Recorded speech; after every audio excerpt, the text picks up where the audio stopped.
There is no doubt in anyone's mind that Mario Lemieux has established himself as one of the true superstars of hockey, both at the international level and in the NHL. But the picture for Lemieux is not quite complete. He still has to prove himself on the NHL's supreme testing ground, the Stanley Cup playoffs. So it's with great anticipation that Mario the Magician takes part in his first ever NHL playoff series. TSN and Molson present the New York Rangers and the Pittsburgh Penguins. Live from the Civic Arena in Pittsburgh, this is the NHL Tonight Stanley Cup Edition. Brought to you by Molson Export. Nothing halfway about it. X says it all. By Esso retailers and agents across Canada. And by Pepsi, the choice of the new generation. Good evening, everyone. I'm Jim Van Horn. The Stanley Cup playoffs are set to get underway tonight on 8 different fronts. And because of that, we've made a few changes to our NHL Control Center here in Toronto. Paul Romanek and I will be following all the action and keeping you up to date whenever a goal is scored, no matter where. And, Paul, it's going to be a very busy 2 weeks. It is going to be great, and I'll be watching action from the Norris and Adams division. You think Montreal can't be upset by Hartford? Back in 1982, Montreal 27 points better than Quebec, and they bit it in 5 games. Should be great. And I'll also be following the Patrick division, including the New York Rangers and the Pittsburgh Penguins. Could be the best series of all. And the Smythe division, where the Stanley Cup winner just may come out. We're set to go to Pittsburgh now. Let's join Jim Houston. Last season, the New York Rangers and the Pittsburgh Penguins missed out on the playoffs in the Patrick division. This year, they're back in and playing against each other in a best-of-7 series that begins tonight at the Igloo. Hello again, everyone. I'm Jim Houston. It's been a long time since the fans have been able to sit in this building and watch a playoff game. The last time the Penguins performed in the playoffs was in 1982. They lost a first-round 5-game series to the New York Islanders. The Islanders went on to win the Stanley Cup. Since then, it's been 6 long seasons since the Penguins have performed in the playoffs. The franchise hit rock bottom in 1983-84 when they had only 16 wins and finished 66 points behind the Patrick division-leading New York Islanders. Before that, the Penguins got the first pick overall and drafted number 66. Mario Lemieux has made great strides for this franchise. This year, finally, he hopes to be playing hockey and for that reason unavailable for the World Hockey Championships. Tonight's first playoff game is truly a milestone in the career of Mario Lemieux. Well, it means a lot to me. It means a lot to my career. I've been waiting a long time just to be in the playoffs and show that I could be a great leader for this team, and we finally did it. So I expect some big games for myself. Well, I'm very excited about it. We've been waiting 5 years to make the playoffs in Pittsburgh since I came back in '84, and I think the city is very excited, the fans and the franchise. So we look forward to a big game tonight. Mario's first playoff series is just one of the stories within the story of this series. There is, of course, Guy Lafleur returning to playoff action. There's Phil Esposito firing Michel Bergeron, coaching against his old buddy Gino Briaco, managing against his brother Tony Esposito. Lots of stories and lots of key individuals to examine some of the key players involved in these matches. Our color commentators, Roger Nielsen and Gary Green, join us now. Roger, how about the blue line and the key personnel there? Well, when Paul Coffey winds up behind the net and wheels down that right side, you know you're watching one of the greatest skaters in the game, and his game's in high gear right now. In the last week of the schedule, they played the Rangers twice, and he, not Mario, was the dominant player. On the other end of the rink, Brian Leach, really his first full year, he's turned into a master of the transition game. And what a passer he is, and here's a rookie that's become one of the top playmakers in the NHL already. Well, as far as goaltending goes, for both of these hockey clubs, the New York Rangers are going to start Bob Froese tonight. Froese has not won in his last 5 starts. However, we will expect to see John Van Beesbroek, and perhaps as early as tomorrow night, if in fact the Rangers do not win tonight. But remember, Van Beesbroek has been pulled in his last 2 starts. So even though they have got competent goaltending, it has not entered playoffs smoothly. As far as the Pittsburgh Penguins go, well, they have put out a lot to get Tom Barrasso this year. And as a result, they're going to expect a lot from Tom Barrasso. He was injured for a bit, just a slight shoulder injury. An awful lot of pressure is going to be on Tom Barrasso. But there's going to be pressure on the Pittsburgh Penguins, not just in Lemieux and Coffey and Barrasso, but also behind the bench from Gino Briaco, as to see how he uses Mario Lemieux and how he keeps him away from Phil Esposito's checkers.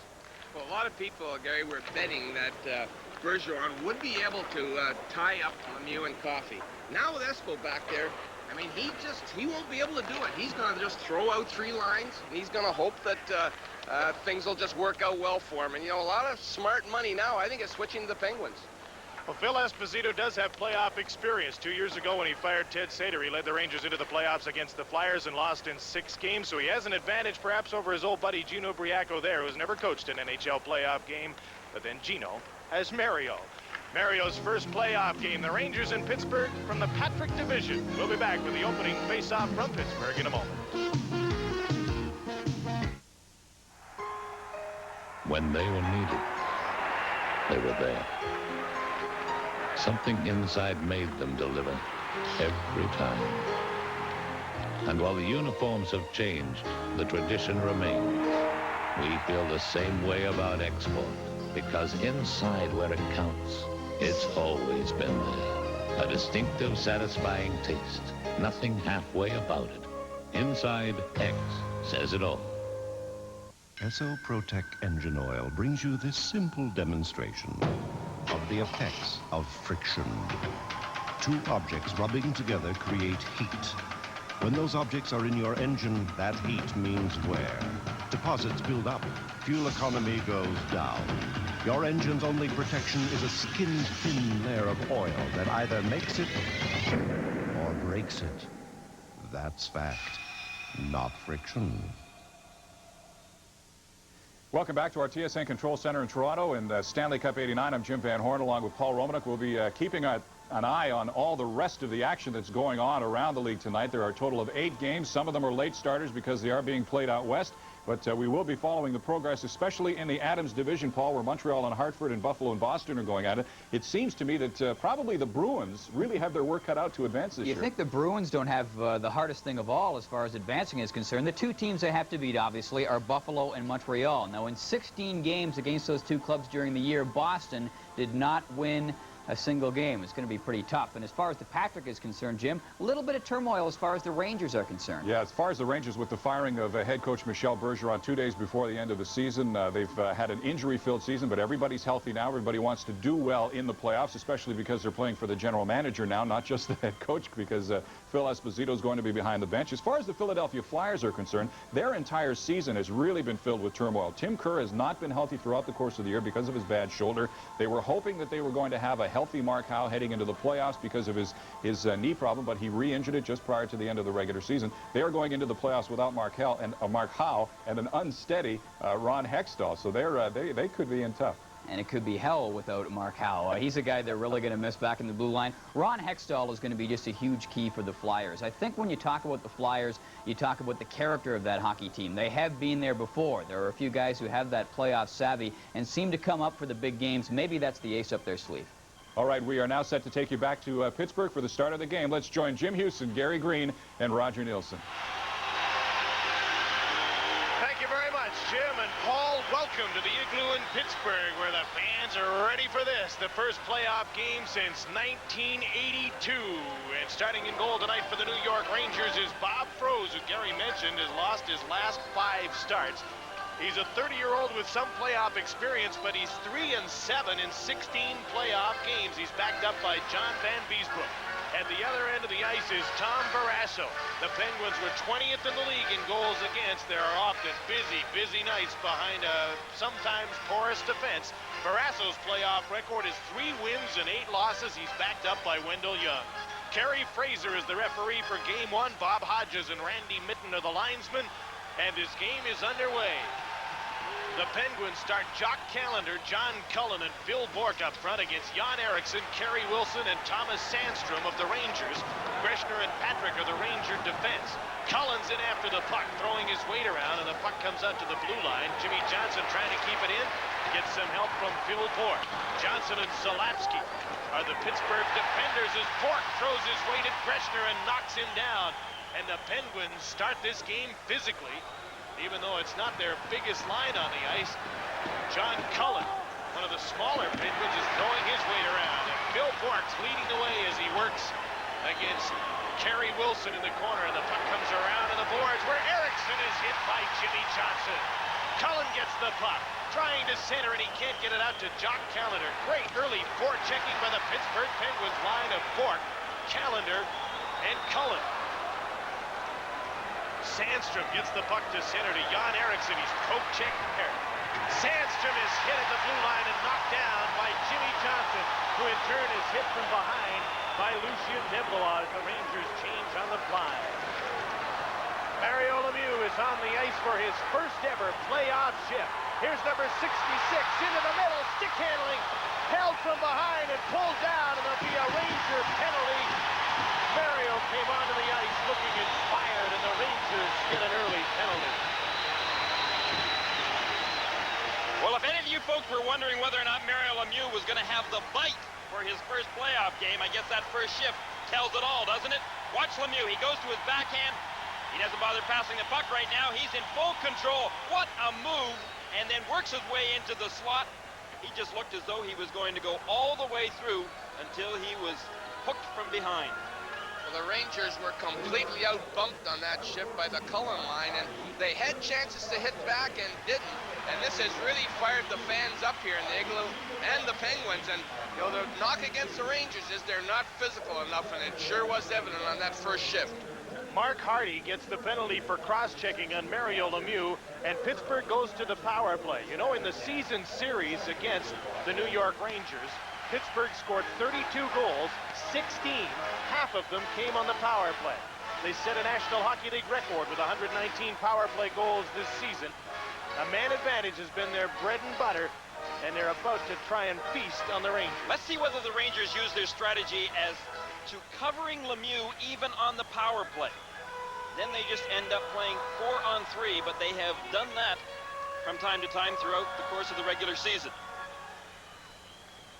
Quinn, Brown, and Lemieux up front all had great seasons on the power play. Zalapsky and Coffey are the point men in the power play. Brian Leach chasing Dan Quinn. Rob Brown in behind the net with Mario, plays the puck to Quinn.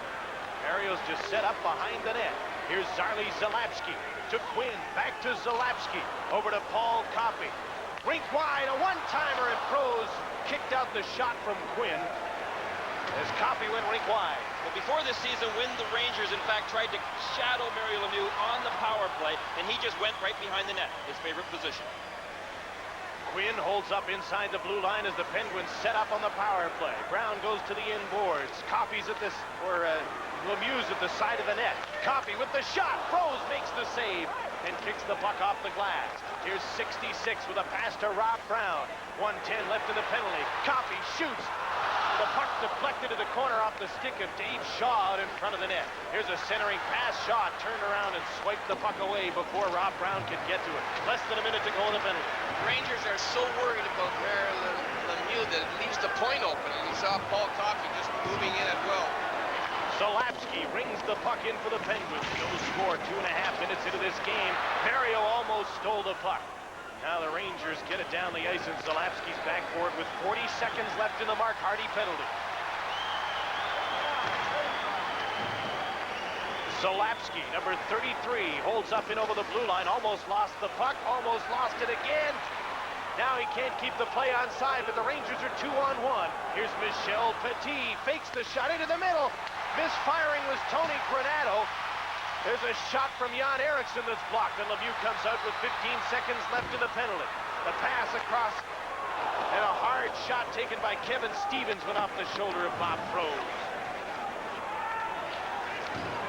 Here's a chance for Granato, breaking away on goal. Tony Granato is stopped by Tom Barrasso. Two great shorthanded chances for the Rangers, and now the penalty to Mark Hardy is over, and the Rangers are at full and even strength with the Penguins. Paul Coffey at center ice, flips the puck over the blue line, turned back by Shaw. David Shaw dumps the puck in, and Chris Nyland goes in after it, number 30. So does Brian Mullen with a shot off the side of the net. Mullen centering pass, knocked down in front is Nyland going after the puck. Buskus took him down. Troy Loney at center as the Pittsburgh Penguins change on the fly. Lost the puck to Nyland. He's all by himself on two defenders. He shoots. The shot was blocked and deflected into the stands by Rod Buskins. 15:51 to play in a fast-paced first on this Molson hockey telecast from Pittsburgh. The toughest family in trucks just got tougher. Introducing the all-new 5.9-liter Dodge Cummins Turbo Diesel.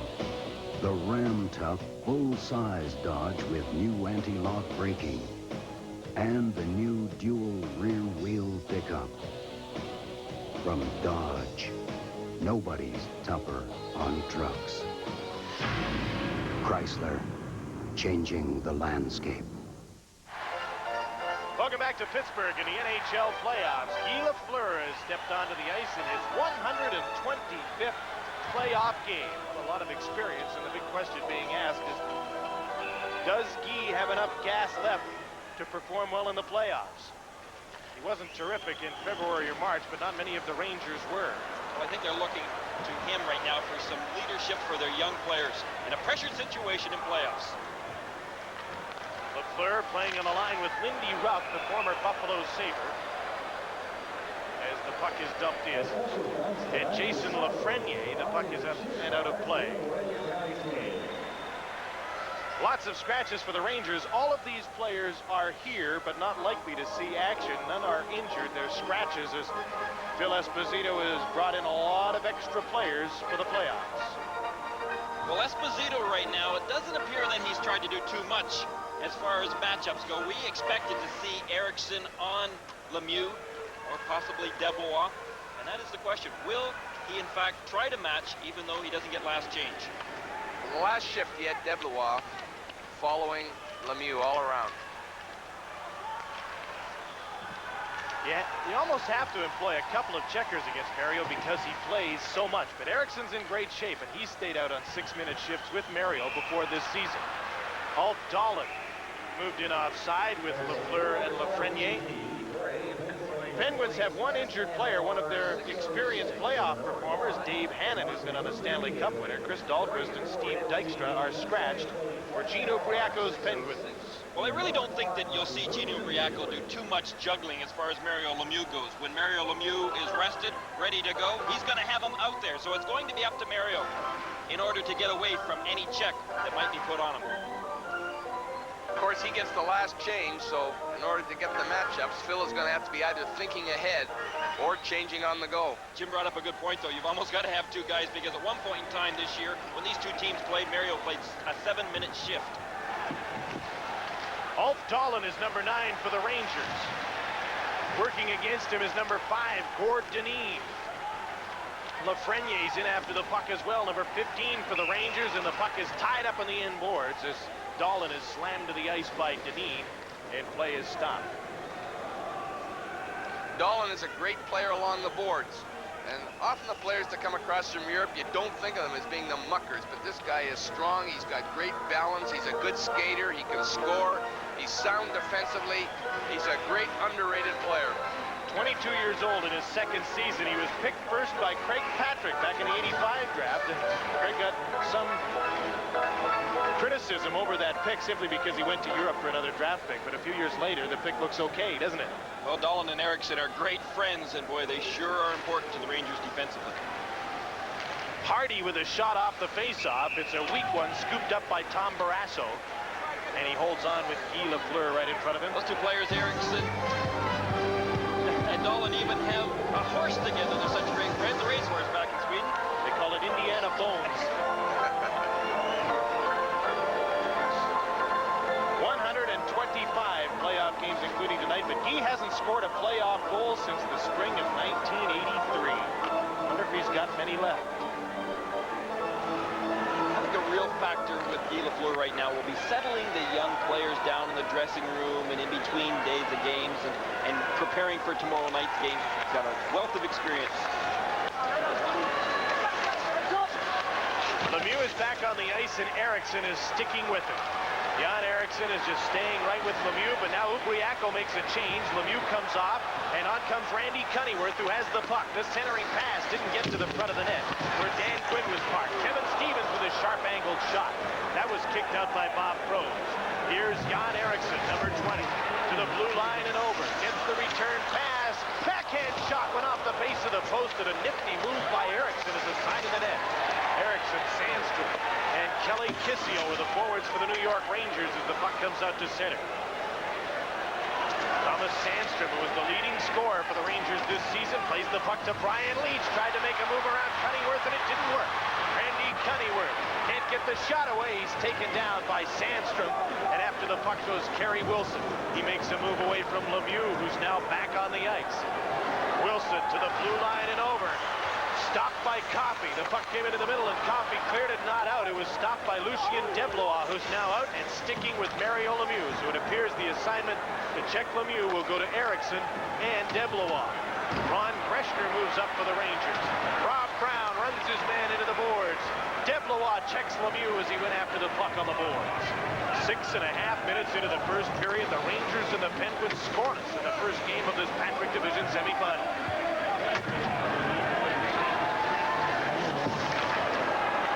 Chris Nyland was spun around by Randy Hilliard, playing with an injured knee, but he's Paul Coffey's defensive partner, and they've been good together, so he wanted to be in tonight. Here's Nyland, fakes a shot into the middle. Tried to set up Michel Petit, who's hit by Mario Lemieux, and the fans love that. Then Lemieux took a bump, and he's being pushed and shoved by Tony Granato, but the protectors will move in. Still no whistle. They were all pushing and shoving on the boards, and then Mario decided he'd skate out and go after the puck, and he almost got a break on it. Smart move by Mario. Did he ever take off? Here's a 2-on-2. Lucien Deblois over the blue line. The drop pass to Granato, a weak shot. It was well placed, and Barrasso had to kick it out. Mullen keeps the puck in for Granato. His shot into the glove of Barrasso. Tom Barrasso handles the puck well, plays it to the blue line, but not out by Brian Leach. Randy Hilliard to Paul Coffey, and the Penguins get the puck to the blue line and over. Shaw brought it in offside, and Shaw and Airy push and shove, and the linesmen get in as Shaw took a shot at Robbie Brown. Now everybody exchanges blows, little jabs. Shaw and Brown are still involved. Hilliard wants to become involved. A lot of people thought that this was going to be a really rough series, even though, Roger, as you pointed out, the Rangers aren't really a tough physical team. They're going to play to their maximum in that department against the Penguins. The longer this game stays even, the bigger advantage to the Rangers, because they're kind of wondering how they're going to do now with their coach gone. They're on the road. Pittsburgh know they've got to win this game, and right now it's in Rangers' favor. Shaw and Brown draw penalties, and they come at 7:42 of the first period. Well, it sure looked in that last shift that they were going to give Mario more than just coverage. They were bumping him pretty good. Petit was guilty of that, and so was little Tony Granato. So I think that Phil Esposito on the bench has said, hey, let's start hitting back, and the Rangers have done that. Esposito gets the word that it's unsportsmanlike conduct to David Shaw and Robbie Brown at 7:42. Well, I think the Rangers are going to see whether or not they might be able to rattle Mario at the same time as covering him. Watch this. Lemieux picks up the puck. Well, he tries to go after the puck initially. That's when Mario was actually handing it out to Petit. Petit gave it back to him. Granato came in there and gave him a shot. But Mario is quite capable of handling himself, but right after that, Mario just took off like a shot. He saw that there was an opportunity to score. He was going to hang around in there, was he? It was funny, wasn't it? It looked like the play was going to stop, and everyone was standing there milling around, and Mario skated out of the pile, tried to go for the puck. The crowd's so loud here, I think they thought there was a whistle, because everyone came over. An offside against the Rangers with 12:05 remaining in the first period. Well, the Rangers need to get some of their players going offensively, and Mullen is one of those players. Brian had a great first part of the season and then really tailed off near the end. After the All-Star game, in which he performed, wasn't able to get much going. Nor was Tony Granato. Had a great first half. Guy Lafleur tailed off towards the end, and they had 7 players injured, and that's a third of their lineup. That's a significant reason why they were 4-12 for the month of March. They sent Tony Granato for a little bit of a rest, and I think it may prove to be a very good idea. Icing call against the Penguins. Let's check in on some other NHL action. Well, the first goal of the 1989 Stanley Cup playoffs is scored in Boston. Andrechuk will kick the puck ahead to Tucker. It's a Buffalo power play. Mike Foligno does the leap and gets the goal at 5:54. Buffalo on top, 1-0 over the Bruins. Wonder if it's going to be a short spring for the Boston Bruins, last year's Stanley Cup Finals. Well, I don't know. I still think that's going to be a long, drawn-out series and a tough series between Buffalo and Boston. But who knows? Maybe Buffalo will surprise everyone and make it very short. It's the short rink series. Two small buildings likely to be very physical. They scrapped a lot all season long. Here the Penguins and the Rangers scoreless in the first period as we reach the midway mark. The Penguins started in the first shift and really came out with authority as Kerry Wilson goes after a puck and takes a weak backhander wide. But they haven't forechecked like they did on the first shift since the first shift. Troy Loney to the blue line and over. Drops the puck for Zalewski. His shot went off a leg and deflected into the stand, stopping play. And a late push by Michel Petit on Troy Loney. I think the Rangers, Jim, are better off starting off this series on the road. Phil Esposito was booed badly on Sunday night at Madison Square Garden. The team hadn't played well as of late, and so it may be to their advantage to get a fresh start on a new season in someplace else other than Madison Square Garden. What a controversial move, though. Michel Bergeron is regarded as one of the best coaches in the game. He's hurt. He's very bitter, but Phil Esposito takes over. Bergeron is quoted as saying, "The only reason I was fired is because Phil wants to coach." Well, that may be, but on the other hand, Phil Esposito's kind of put his head on the line as well. He has said that if they don't win this series, then he will admit that it was a very large mistake in firing Michel Bergeron at the time that he did. Bergeron said he was still in shock. He said, we've got a game and I've got nowhere to go. Tough when you get canned right in the middle of the year. Just when the healthy bodies were coming back. There's a shot by Hillier that deflected in front and went wide. Bob Airy to Mario Lemieux out front. The puck was swept away by Michel Petit before Jock Callender could get to it. Gino Briaco's done some line juggling early in this game. He has Callender, Airy, and Lemieux playing together because Rob Brown is in the penalty box. Well, we have this second. Let's check in on some other action again. Mark Howe wasn't supposed to be in action for the Flyers tonight, but he's killing penalties and playing the power play. That's Pelle Eklund to the point to Howe. His shot is stopped by Pete Peters, but Brian Propp's there for the rebound. 1-0 midway through the first period. Flyers in front of the Washington Capitals at Maryland.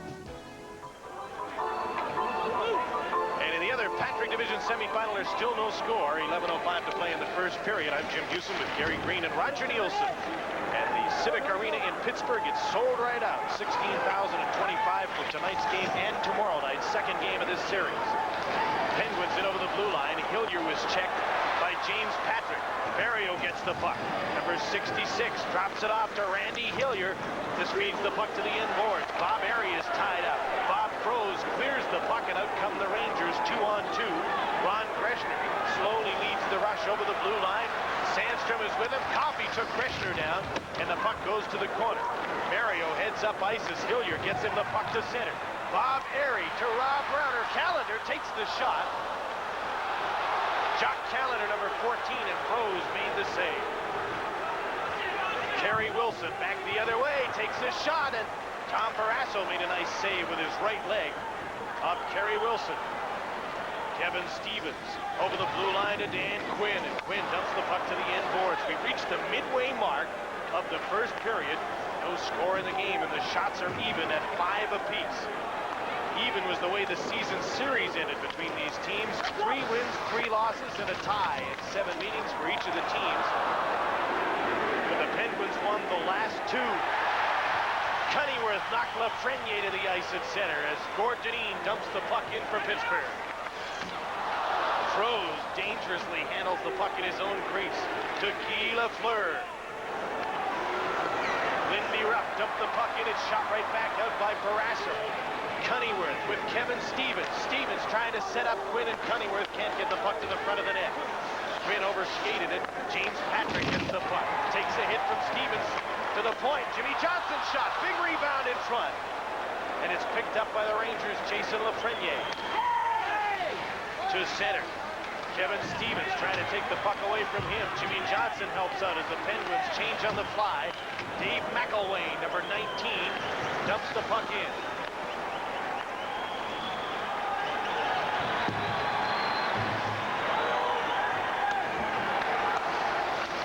Dahlin in after the puck. Couldn't keep it there. McElwain starts out for Pittsburgh. Cut off at center by Kissio, who dumps the puck back in for the Rangers, and Zarli Zalapski picks it up. A pass ahead to McElwain into Phil Bourque. Troy Loney's the third member of this line. There's a penalty coming up. It's a hooking call as Bourque was taken down. And the Penguins go back to the power play on this Molson Hockey telecast. The right time, the right time, the right beat, the right speed. Light right, taste of Coors Light. Hold on to the silver bullet. It's the right beer now. The NHL season shifts into high gear when top teams battle in the Stanley Cup playoffs. The New York Rangers clash with the Pittsburgh Penguins in our best-of-7 series. It's the NHL Tonight, live tonight at 7:30 Eastern on TSN. Okay, Whitmore, the young rookie goaltender in goal for Hartford in the unenviable position of defending against a Montreal power play. Chelios with the shot, Mike Keane with his first NHL playoff goal, and Montreal with a 1-0 lead. Brian Mullen gets the second Ranger penalty. That means a second Pittsburgh power play in a scoreless game. Well, you can see as Bourque is going down the ice that all of a sudden, I don't think the puck was even in sight then. He'd already, the puck had been dumped further on, and Mullen was guilty of hooking him. The Rangers are going to have to be careful because when you're facing the power play that is the third best overall in the National Hockey League through 80 games, you're not going to want to give them too many of these chances. Third best in percentage and scored the most goals.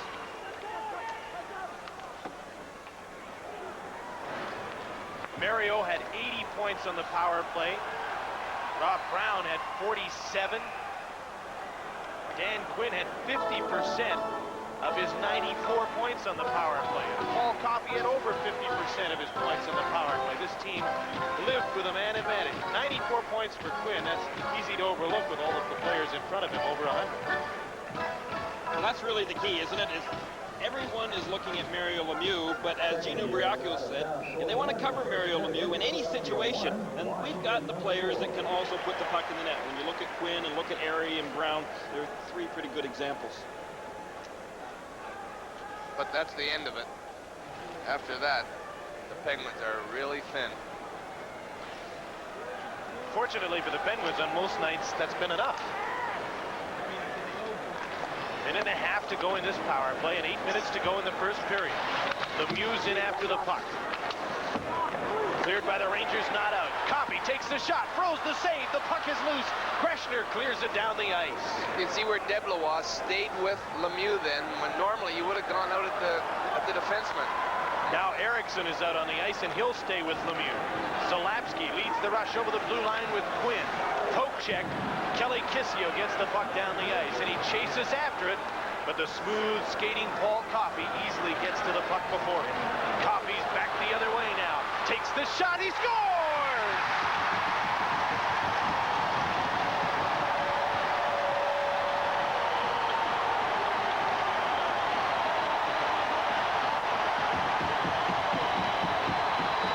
We forgot one guy, Raj. We were talking about Airy, about Brown, about Quinn, but let's not forget Paul Coffey. Maybe a defenseman, but the highest scoring defenseman in the National Hockey League can take over. Everyone was so concerned, Erickson especially, and taking out Mario Lemieux and covering him. That just opened up that left corridor for Paul Coffey, who rushed over the blue line and just let that puck go. However, you can't expect a goal from a shot from there to go in. I mean, Froese just blew the shot. It was just inside the blue line. On the other hand, you don't want to let Coffey wind up because you never know what he's going to do.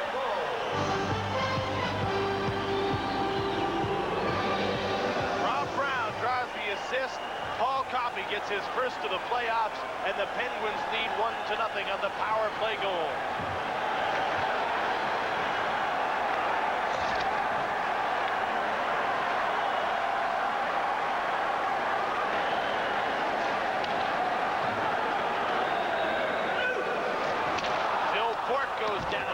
Jason Lafreniere pushing him in front of the Ranger bench. Cullen, Bourque, and Troy Loney, the forwards for Pittsburgh. Guy Lafleur is on the ice with Lafreniere and Dolan, the forward line for the New York Rangers. Dolan's over the blue line into the slot, ran into a lot of Penguins and just flipped the shot in on Barrasso. Shaw keeps the puck in from the point. Tom Barrasso clears it around on the boards and out to center. 6.5 minutes to play in the first period. Penguins leading 1-0. Dolan pushed and shoved by Jim Johnson, but he's strong. Johnson stays on him, and if he's not careful, he'll take a penalty against Dolan. He's really sturdy on his skates. He sure is. I love that guy. Oh, he can play for any team. The Penguins change on the fly. Dan Quinn's on the ice with Cunnyworth and Kevin Stevens. Zalapsky and Busquets are the point men. Michel Petit for the Rangers to center to Kerry Wilson. He tried to set up Eriksson. The pass was cut off. Back comes Cunnyworth, stopped by Leach. Up to Thomas Sandstrom, who plays with Wilson and Eriksson on the forward line. Wilson's over the blue line, shoots! That went off the base of the post after it got a piece of Barrasso's glove. There's Zalapsky right in front. Quinn's shot is stopped by Froze, and a great save. 5.5 minutes to go in the first. Wide open action. Here's a breakaway. Sandstrom's in alone. Stopped by Barrasso and hauled down by Stevens.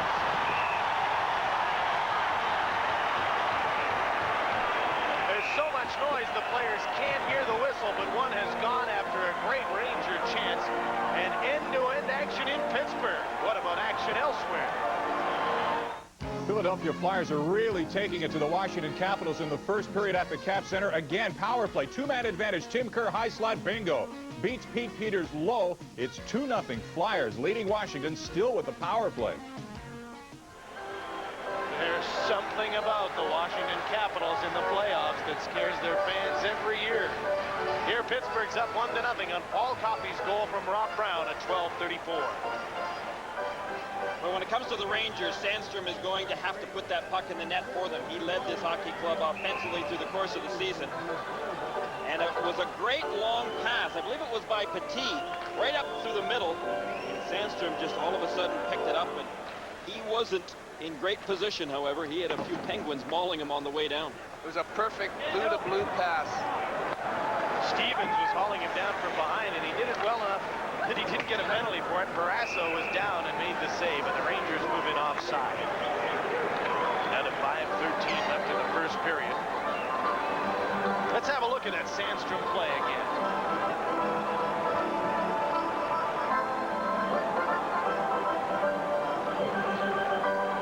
First at one end, Zalapsky to Quinn, and a nice save by Froze. Froze made a good comeback there after he'd let that bag go. And now let's watch this pass. It was John Eriksson that threw the pass out. We're not going to see that pass, but we know it was a good one. Rest assured, it was a good pass and a great chance. Take our word for it, folks.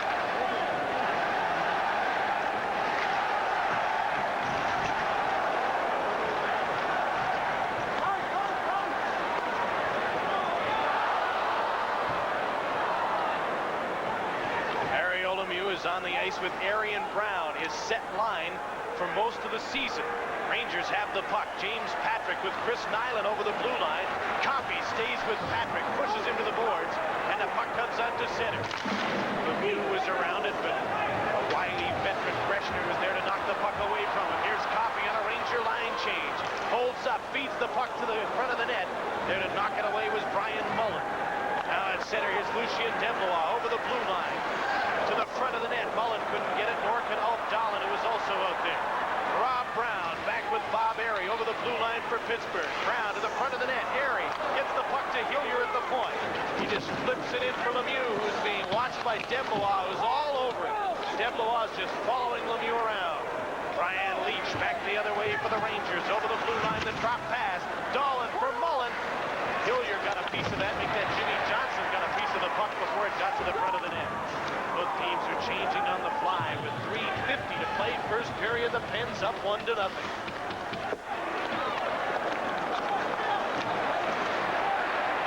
Dave McElwain for Pittsburgh to the point. Johnson's shot whistles one just wide. The puck bounces out front. Rose finally got a hold of it. the players converge on the crease. That puck took a crazy bounce off the backboards, and Rose was really caught twisting and turning. Rose was frozen, and the puck dangerously out front. We'll be back on this Bolson Hockey Telecast on TSN. We're gonna make some changes to our lifestyle. Gonna walk some more. Gonna laugh some more. Gonna eat a whole new lifestyle. McCain invites you to change your old lifestyle into a whole new lifestyle with the McCain menu plan and Light Delight dinners. Delicious meals at less than 300 calories each. Gonna walk some more. Yeah. Gonna laugh some more. Gonna eat a whole new lifestyle. McCain Light Delight, a whole new lifestyle. Bob Froese will be wondering about the boards behind him and the crazy bounces that they caused. Watch this. Well, he seemed to follow it well. Watch, after the shot from the point, the deflection, now he gets caught. The puck changed direction, but you could see so did he. He was coming back into his net, realized it was behind him, and had his body totally twisted. Rangers win the draw. Michel Petit. In his second playoff game, he had one with Vancouver. Gets the puck to center. It's dumped in by Mullen. Kissio's after it. Bill Bork was there to golf it, but not outside of the blue line. L.A. Kissio spins away from McElwain, or tries to, holds on, and now he goes down on the ice. And Bourdain gets the puck to his defensive partner, Jimmy Johnson, to Jock Callender and out to center. The Pittsburgh defense sure has played much more aggressively than I expected them to play in their own end zone tonight. Kissio with Sandstrom out front. The centering pass went by Sandstrom and Brian Mullen. Jock Callender to Kevin Stevens at center. Quinn has to go back for the puck, and he pokes it back to Johnson. Shot in by the Penguins and shot right back out. Now Zarley Solapsky has the puck. Cunnyworth took a shot wide of the net. Guy Lafleur, number 10 for the Rangers, picks up the puck. With Lafreniere, the drop pass, and Lafreniere is hit and knocked down by Rod Buskins. Solapsky takes a hit, but makes the play to center over two lines to Randy Cunnyworth. And the play is stopped offside. 2:17 to go in the first period. Pens 1, Rangers nothing on this Bolson Hockey Telecast. You are watching one of the most remarkable engines on the German Autobahn, the 2.5-liter multi-point EFI turbo with 2 balance shafts.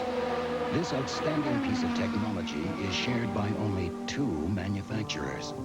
One of them is Porsche. The other is Chrysler. Catch it, if you can. Chrysler, changing the landscape. Penguins have the lead 1-0 in Pittsburgh on Paul Coffey's goal. Well, this is the one matchup Espo doesn't want, Lemieux against Lafreniere. Why is that? Well, Lafreniere is not a checker. He's an offensive player. They'd much rather have Wilson or Kissio or Deblois. He's not a great skater either. Lafreniere took a shot. Barrasso made the save. Even though it's Lafreniere on the ice, it's Eriksson that was going straight after Lemieux anyway, the winger. That was another crazy bounce off the boards, and all of a sudden it was right in front of the net, and Barrasso had to come up with another pretty good save. And he's been lucky so far. There's been 2 posts. I think it was Granato hit the post, Wilson hit the post. So Rangers have had their chances. They gave up a lot to get Tom Barrasso. Darren Shannon, a good young forward, and a great defenseman in Doug Bodger. The year before they could have had Andy Moog, but the owner, Eddie DeBartolo, vetoed the deal, and then when they decided they had to get Barrasso, then they had to give up 2 good young players. He's here, by the way, and was walking through the dressing room this morning, and the players were all sort of whispering to each other, is that the guy who owns this team? The guy that owns the 49ers? Yeah.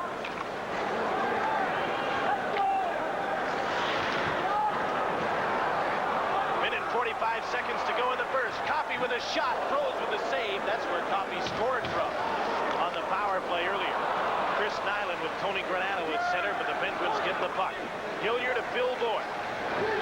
With Troy Loney at center, Bork shoots the puck in on Bob Froze, and Brian Leach is back to get it.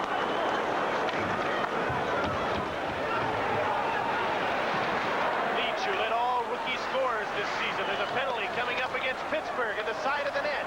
After the puck, Depolov back to the point. The shot is blocked, and now the Penguins get it, and now they'll get a penalty.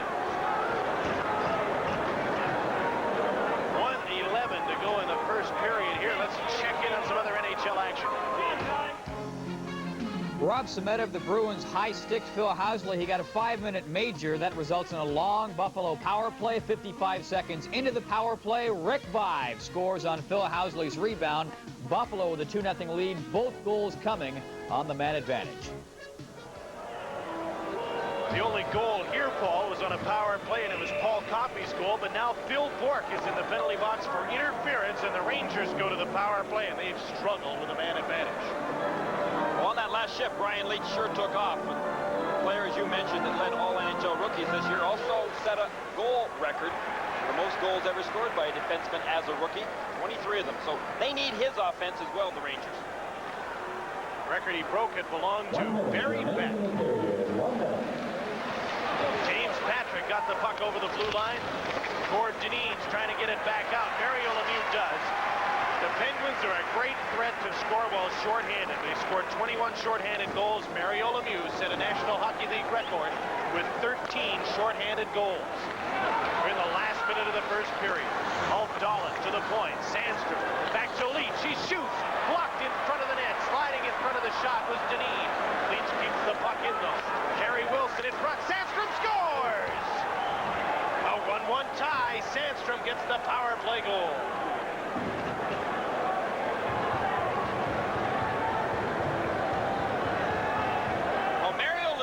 Looking for another shorthanded goal. He ended up just missing here as Leach took the puck off of him. Otherwise, he would have been gone. But watch this diagonal pass over to Sandstrom. He lets it go right away. Jim Johnson, the defenseman for the Pittsburgh Penguins, went down. Watch right here. But Johnson couldn't quite get a piece of it. Sandstrom just banged it right in behind Barrasso. Sandstrom from Kerry Wilson and Brian Leach at 1934, his first of the playoffs. It's a power play goal to tie the game 1-1. Rangers power play was 19th in the league over the regular season, but quicks here in the playoffs where it counts.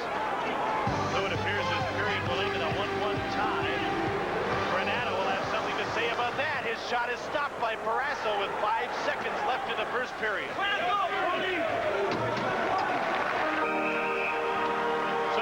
Period comes to an end with power play goals having been swapped. Paul Coffey at 12:34, Thomas Sandstrom at 19:34 for the New York Rangers to tie it up.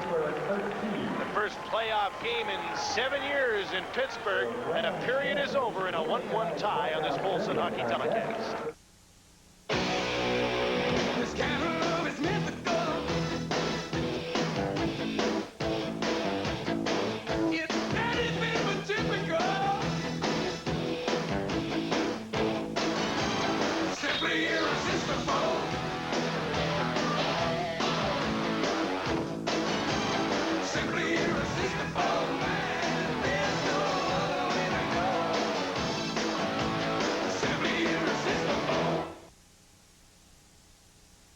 For a quick jolt of comedy, get Tim Conway's new video, Dorf on Golf. As Dirk Dorf, athlete extraordinaire, Conway shows his form.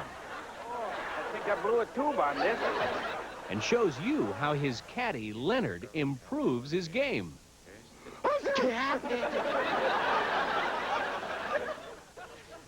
Dorf shows how to swing, how to hit out of the rough, and over and under a sand trap. Through this special TV offer, you get Tim's comedy book free. So get Dorf now. Call 1-800-323-1000. That's 1-800-323-1000 or rush $29.95 plus $4 shipping and handling to Dorf on Golf, P.O. Box 600, Station R, Toronto, Ontario, M4G4E1. Sorry, no CODs. Welcome back to the NHL Tonight. Quickly now, let's go to Sports Channel. Join Mike Emmerich and Bill Clement at Washington. The Caps have the power play. Less than 2 minutes to go in the first period against the Flyers. Striding back for it is Derek Smith, but Stevens is there. Then it's Felix as we're down to the last 15 seconds of the Caps power play. Ahead comes Courtnall, eyed up by Jay Wells. Courtnall's pass, turning for it is Ridley. Back to Courtnall, feeds over for Langway, but it's tipped back to neutral ice. And again, it is the Flyers doing a good job in penalty killing, especially out near the blue line. Here is Felix, hands back on to Rod Langway. Langway flips, puck dropped back in, and we get a stoppage of play on an offside with 39 seconds to go here in the first period, and the penalty box empty. We want to welcome viewers who are joining us from the New York Rangers Pittsburgh Penguins game. With 39 seconds to go in the first period, Prop and Curve scored first for Philadelphia, answered by Jeff Courtnall of Washington. It's 2-1. Rod Langway sure is rested and ready to go. But, you know, I talked to Langway before the game, and he said I wouldn't have minded playing them all. If I hadn't missed games earlier in the season, just a couple, I would have wanted to go for all 80. As a matter of fact, Scott Stevens was slated to sit out a game near the end of the year, and he had a chance to play all 80 and went ahead and played them. And isn't it something how the standards have changed? That used to be sort of commonplace, players playing all 80 games, but the Flyers only have one. That's Jeff Chychrun. And Iron Men now are Iron Men in seasons, not in consecutive seasons.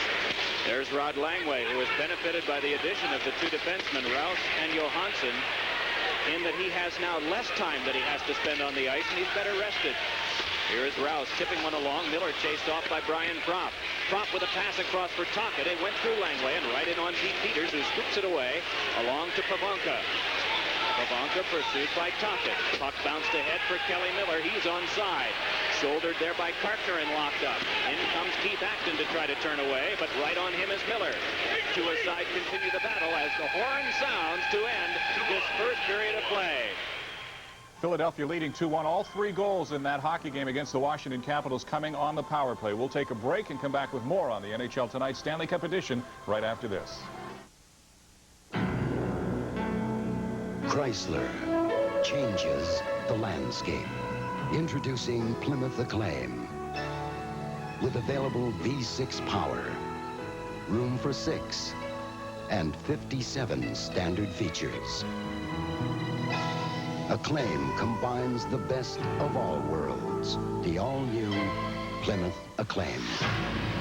Chrysler, changing the landscape. Well, Chicago won the season series against the Detroit Red Wings for what it's worth. Norris Division semifinal action. We're going to pick up action in the first period between Detroit and Chicago. They're at the Joe Louis Arena. Our commentators from Sports Channel are Pat Foley and Dale Talon. Let's be hopping all over the place. Conroy, a long shot. Steffen the save. Rebound at the side of the net. Steffen will pin it there and take a whistle.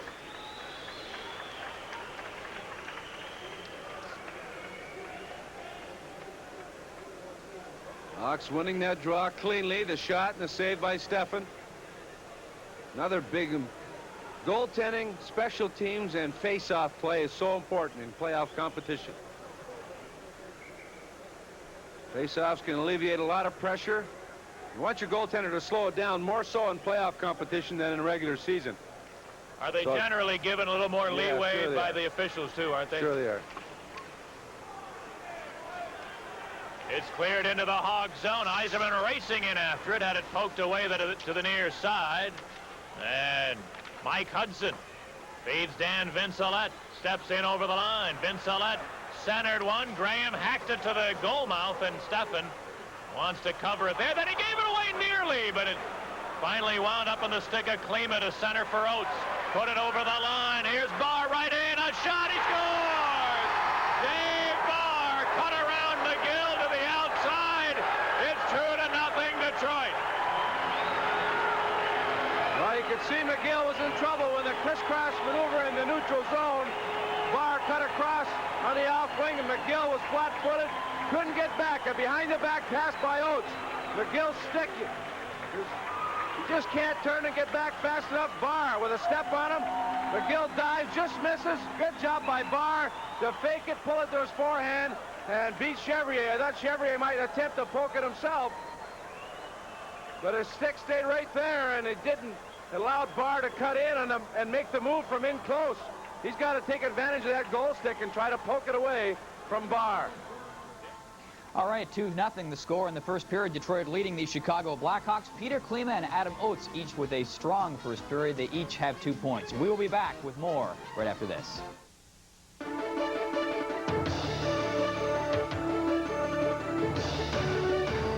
All across our country, Home Hardware is helping you turn a house into a home. Welcome home. For your lawn, your garden, your patio, Home has all you need. And more importantly, Welcome home. all the best people. Welcome home. Home of the handyman. All right, elsewhere in and around the NHL, as far as playoffs are concerned, let's take you through some of the scores. Starting in the first intermission, Montreal leading Hartford by a score of 2-1. Mike Keane and Bobby Smith with goals for Montreal. Ferrero for the Hartford Whalers. In the first intermission, Philadelphia leading Washington. Howe and Kerr for the Flyers. Corknell has scored for Washington. Also, after one period now, Detroit over Chicago 2-0. Peter Klima with a goal and an assist. 8:35 start, Minnesota and St. Louis. We'll keep you posted on that one as soon as it gets underway. Also, another late start that we will be watching for you. Vancouver against Calgary. What an upset that would be for the Canucks if they can pull off some kind of a switch. Edmonton and LA, another late start that we will keep our eyes peeled on. We're going to pick up a game between the Boston Bruins and the Buffalo Sabres late in the first period. Let's join our commentators now from Nesson, Rick Peckham, along with Derek Sanderson. On the face-off, Krug wraps it in. Backward, Ray Bork, 35 seconds left in the period. Long one up for Burridge. He can't handle it, and it's going to be icing. Krug goes back and touches it first, and it's icing. Buffalo had 3 forwards right up within 20 feet of Ray Bork, who was behind the net. You might say 3 forecheckers. Not much open for Boston. But if that pass clicks, it's a 3-on-2, and the Sabres electing to play that type of style because we have such a mobile, agile defense. The theory is get on them before they can get the forwards out and away. So far, it's been working for the Sabres. And the Sabres have a 2-0 lead, so they blow a goal. They still have a lead. 25 seconds left in the period. The draw is back to Krug. The shot blocked by Burridge. Knocked back in by Krug. Bork takes over. They're on him quickly. Bork finds no skating room. Now gets it away for Carpenter. Carpenter the flipping. Down to 10 seconds, though. And Ramsey able to drive it around. Not out. Wesley a shot. Blocked. Bork from center ice. Back for Wesley. But the period ends. And Buffalo says, we're going to defend you. We got a 2-0 lead. Now let's see if they can. We can do it. It is Buffalo 2, Boston nothing. 9 shots for 4 for Boston. And we'll have intermission highlights in a moment.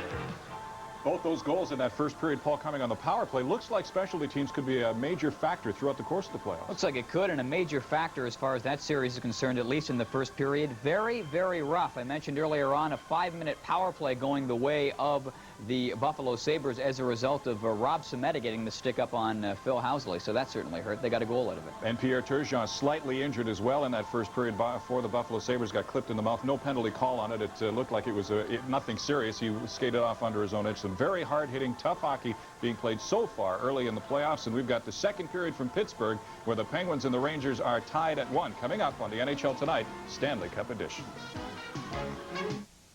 Thursday, TSN is the place for great action. The PGA's best shoot for a cool $1 million when TSN heads to Augusta, Georgia for the first round of the Masters.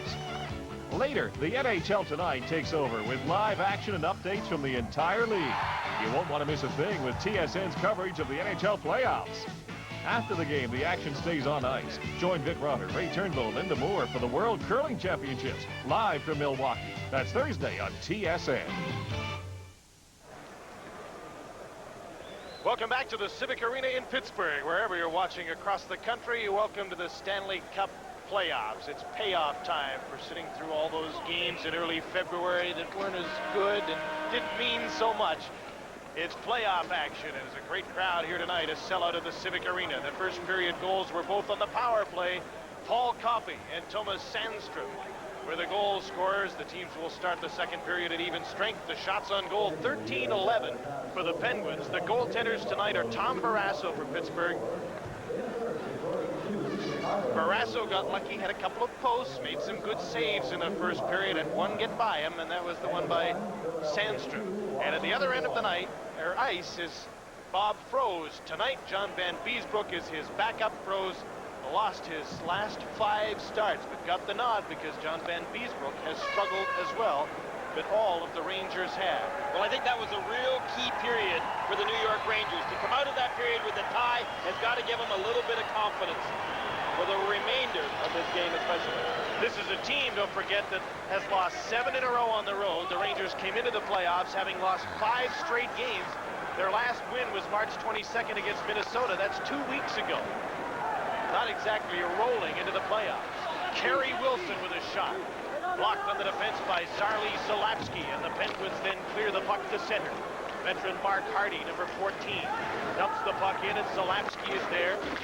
Over to his defensive partner, Johnson.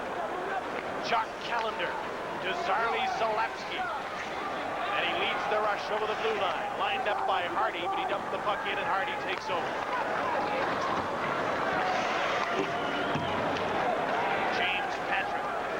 Center for Kerry Wilson. Drops the puck off for Sandstrom to the front of the net. Erickson couldn't tip it. Phil Bourque bounces on the puck and heads up ice. He's with Zalapski and Jock Callender. Bourque spun around by Petit trying to draw the penalty, and Kerry Fraser wouldn't bite. Back at center, Thomas Sandstrom. Brings wide, Petit. Granato's shot deflected wide of the net. Granato led all shooters with 4 in the first period. He's in front of the net and missed a tip there. Chris Nyland to the point. Leach took the shot. The rebound. Granato turned and shot. Another shot. Loose in front of the net and swept away by Randy Hillier as the puck was lying right on the goal line. Great chance for the Rangers. I don't know how Nyland missed batting that in, but that puck was bouncing. Hillier saved it. Tom Barrasso gave away a bad rebound that I'm sure he'd like back. It's amazing how Hillier kept that out without knocking it into his own net. Now there's a penalty coming up. Hillier's down. Randy Hillier just decked Tony Granato. Just leveled him. The bad blood between these teams goes back to the 30th of October. You remember the Dave Shaw spearing incident on Mario Lemieux and the subsequent threats of violence between the teams. They've had some tough games, well over 700 minutes in penalties, and Pittsburgh's the most penalized team in the league. Well, Chris Nyland headed right for Coffey. He said, hey, you're going to hit our guy Granato. That's who I'm going for, and just to let everybody know.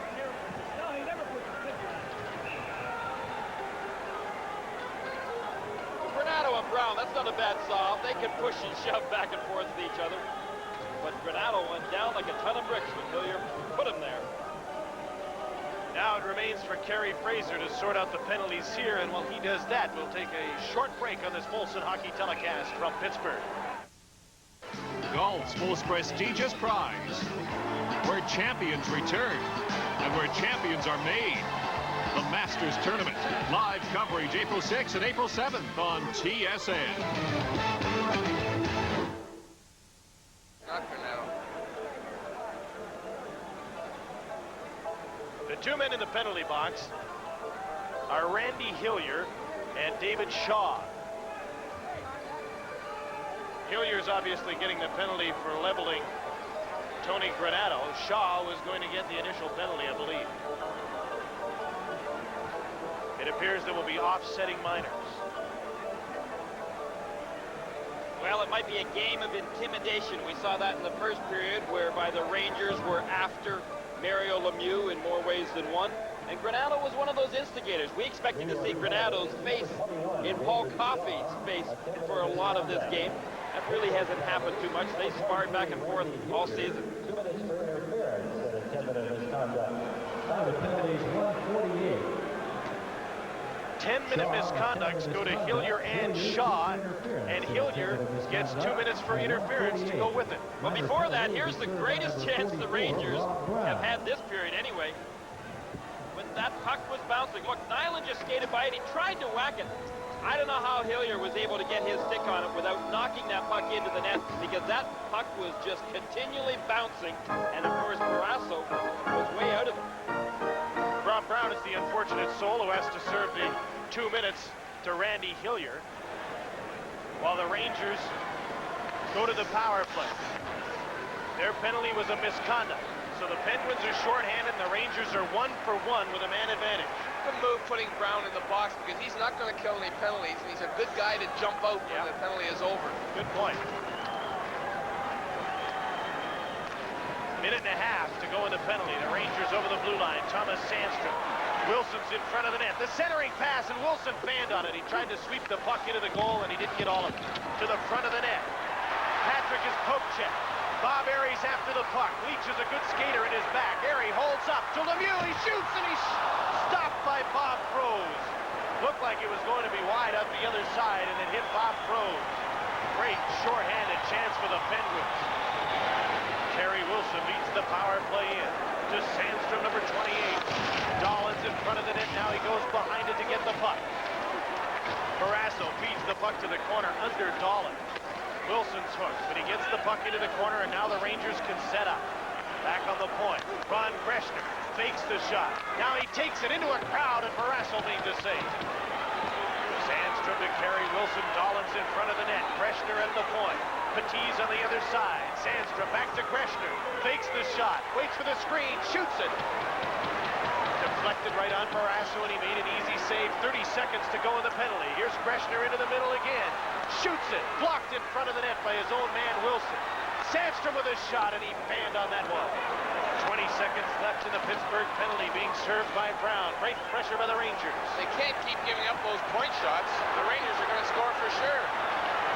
Here's Kreshner again with some room over to Petit, and he mishandled the puck. 5 seconds to go in the penalty. Here's Lemieux, one man back. Kreshner's the man. Loney's racing up to make it a 2-on-1. There's the pass, the shot. Great save by Froese as Brown steps out of the penalty box. 4 minutes into the second period in a 1-1 tie, and the Penguins are back at full strength as Guy Lafleur goes after the puck.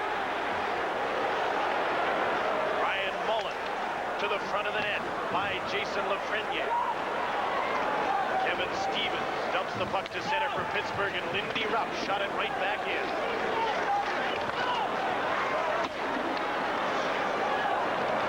Dan Quinn with a pass nowhere near Randy Cunnyworth, but he dumped the puck in for Pittsburgh.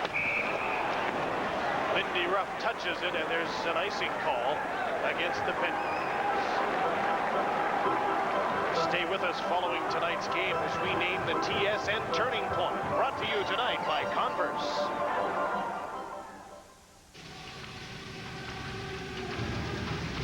The energy wave from Converse. Cons give you the power of the wave. Let's go right by. 4 minutes and 24 seconds into the second period. Some great action here as the Rangers and Pittsburgh are tied at 1. First period power play goals by Coffey and Sandstrom. Well, as we expected, when the Pittsburgh Penguins are killing the penalty, they will get some great chances. They had 2 2-on-1s.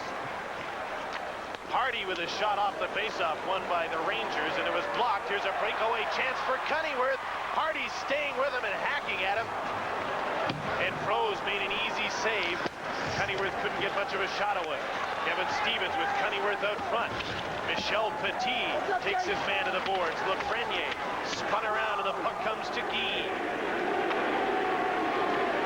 Jason Lafreniere over the blue line, drops for Lafleur, the backhand shot, and he didn't get much on that, partly blocked by Johnson. Cunnyworth at center with Stevens and Coffey. The drop pass to Paul Coffey, takes the shot, froze the save, and the rebound is collected by Hardy, but he lost it to Quinn before checking. Stevens bumped into the boards by Mullen. Cunnyworth goes for the puck. Petit stays with him. Kevin Stevens now. Centering pass. Quinn's out front. He can't get to the puck, nor can Cunnyworth, who goes after his man in the corner, Michel Petit. Mullen goes down, and the Rangers alleviate some pressure, clearing the puck down the ice. This will be an icing call against New York. Good job by Pennyworth. You know, you think of him as just being an aggressive checking type of forward, but he's also scored 25 goals or more for the last 3 seasons. Pennyworth's always been a good worker. He paid his dues in Rochester. Then he came up and he's done a good job, although he's always seems to be mentioned in trade talks. Sometimes that can be good, though. At least it's a sign that other teams are interested.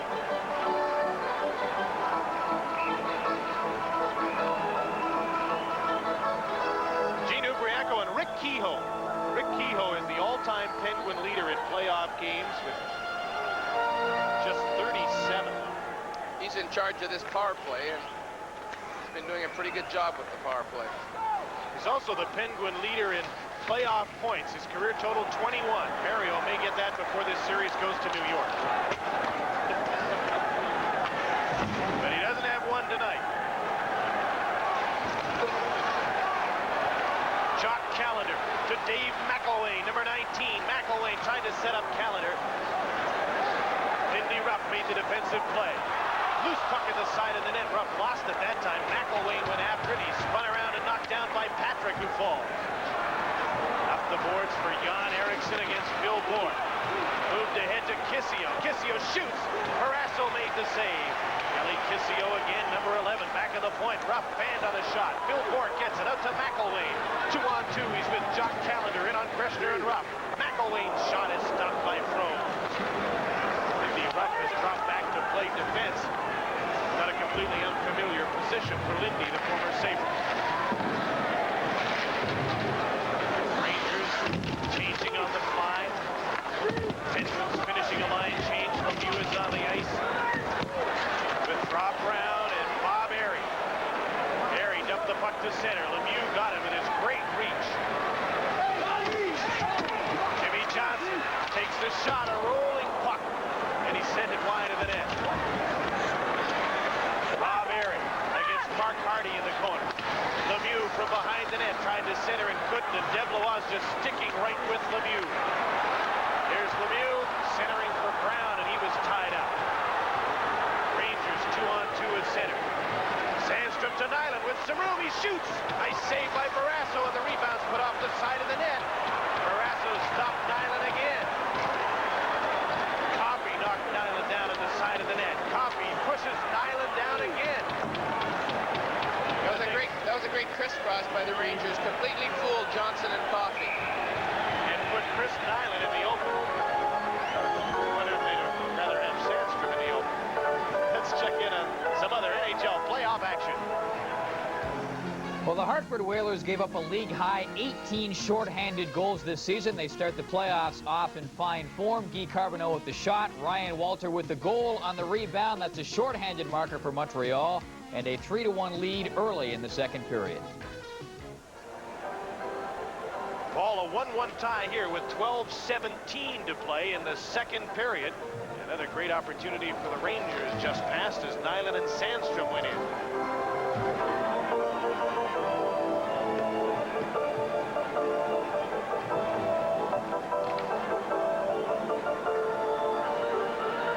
Here's the crisscross.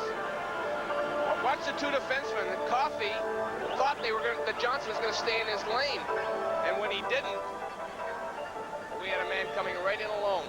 A little mix-up in communication between Coffey and Johnson. I'm sure they'll talk about it on the bench and get it straightened out.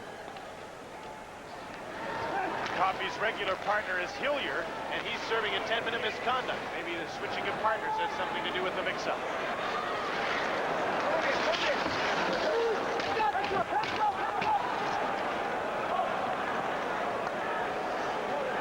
Cunningham, Quinn, and Stevens up front against Wilson, Dahlin, and Granato of the Rangers.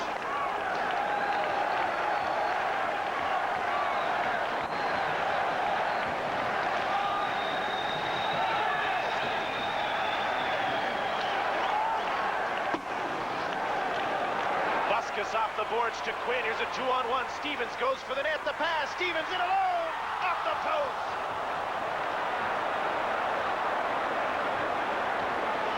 But a great chance for Stevens set up by Quinn.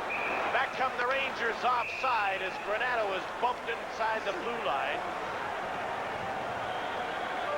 The Penguins have sure had their opportunities to score. More 2-on-1s than you can possibly believe. Quinn just threw that puck over to Stevens. Somehow Petit wasn't able to get that stick on it. He was playing it perfectly. Now watch, he's in the middle, but he couldn't get his stick on that pass going across to Stevens. It was a perfect pass by Quinn because he had to raise it 2 or 3 inches and then land it flat, and he put it through just perfectly. 23-year-old Kevin Stevens came up from the minors and had a half a Cy Young season with the Penguins, 12-3. 12 goals, 3 assists. Out of Boston College. There's a penalty coming up here. The puck comes loose to the front of the net. The Rangers touch it, and it's a New York Ranger penalty. And Pittsburgh's high-powered power play will go to work again when we return on this Olsen hockey telecast from the Igloo in Pittsburgh. Exercise. We all need more of it, but after a while it can be boring. Your family needs Portahoop, the portable basketball system. Just take Portahoop out of the closet, and you can have a game going in just a few minutes. Turn physical fitness into fun for the whole family. It's easy. Set up Portahoop anywhere, indoors in a gymnasium or church basement, outdoors in a driveway or playground. You can even take it along when the family heads for the cottage in the summer. Portahoop comes with everything you see here. Just add a weight and a basketball and let the fun begin. Portahoop is adjustable from 6 feet for a game between the little guys to 10 feet for the larger members of the family. Portahoop is tough, made of sturdy, long-lasting steel. Portahoop is totally portable, and look, it stores conveniently out of the way when you're not using it. To order Portahoop, send check or money order for $199 plus $9.95 shipping and handling to Portahoop, Post Office Box 860, Port Perry, Ontario. Visa, MasterCard, or COD customers call 1-800-668-5802. Portahoop, the portable basketball system. Order yours today. Jason Lafreniere gets the holding penalty. He's lucky to be sitting there because the Penguins almost scored on the delayed penalty call. Jock Callender fanned on a shot in front. That puck was bouncing in front. Callender just couldn't get a stick on it, but there's the holding call. No doubt about that. Nope. Take a hand off the stick, and more often than not, you'll be called if you touch somebody else. In that case, he really did hold him, didn't he? Well, the story of the game so far has been power plays. And here's another one. The Penguins have lived by it all year long. They win the draw to Paul Coffey. To Lemieux, he shoots! Stopped by Bob Froese, and the puck trickled to the inboard. Stevens goes after the puck. Lemieux took the man so Zolatsky could get the puck. Lemieux's in the corner. Over to Coffey, takes the shot, throws the save, and he stopped the puck at the goal line. Nobody is covering the points tonight, Grainer. Now, Coffey spread himself way wide to get the penalty killers to move, but nobody went at him, and you can't let Paul Coffey shoot. Well, I agree, Rod. You can't allow Coffey especially to shoot from the point the way that he is. Give him all the time to tee it up. Well, here you're going to see it, and that puck's going to be coming right at you, folks. Froese gets a piece of it. There you see, but now watch, he loses it, and there it goes. Whoa. But it doesn't get a chance to dribble over that goal line before Froese is able to get his glove on it. And that was a hard shot from Coffey. I think Pittsburgh were kind of setting up, and they were all spread wide, and they didn't have a couple of men in front of the net to tip that one in. Jock Callender taking the face-off, trying to draw it back to Coffey. Couldn't do it. Granato got loose and sent the puck down the ice. And Granato was hooked down, and there's a penalty being called for hooking, and Jock Callender will get it. And there goes the Pittsburgh power play. If there's any weakness that Lemieux has, it's face-offs. And there they had Callender taking the face-off. He lost it and resulted in a penalty. Callender, 2 for hooking at 9:20. So there's a minute and 35 seconds left in the Lafreniere penalty, and the teams will play 5 aside until the penalty has expired to Lafreniere. Well, watch right off of the draw. Here's the hook. Where? Right on his arm, Raj. Boy, you call that one, you got to call everything.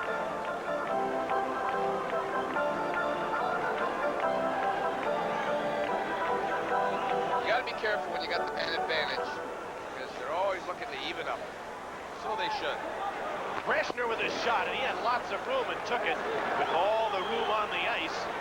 With each team a man short. Mario is out there. And Erickson is trying to stay right with him. Johnson is the puck carrier. To the end boards. Kevin Stevens getting lots of ice time early is out there as well. Almost got the pass from Mario. Patrick's alone in front. Granato couldn't get him the puck. He keeps it himself, and Erickson couldn't take the shot. Mario at center, moving in. Breshner cuts him off, tries to. Lemieux went to the net, and the puck was poked away. Here's a 2-on-1 the other way. It's Granato and Patrick caught from behind. Granato was by Paul Coffey. Hard to believe the score's 1-1 and not 6-6. Here's Cordenine, holds up. Feeds Bob Airy, number 12. Airy's taken down, and he sweeps the puck towards the net. 25 seconds left in the Lafreniere penalty. Then the Rangers will get a brief power play. It is hard to believe it's 1-1 with all the chances there have been.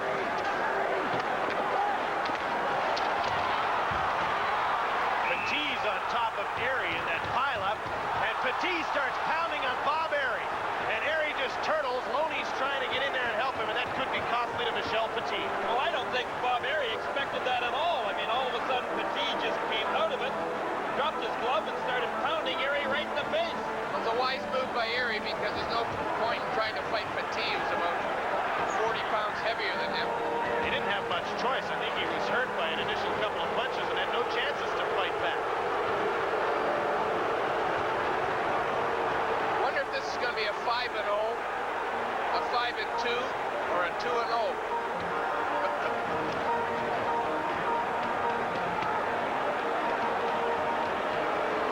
While we figure out how much Petit will get, let's check in on some other action.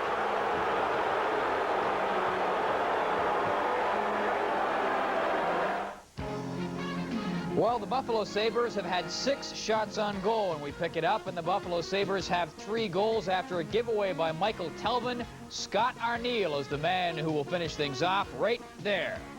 Turgeon picks up the assist, and Buffalo over Boston 3-0.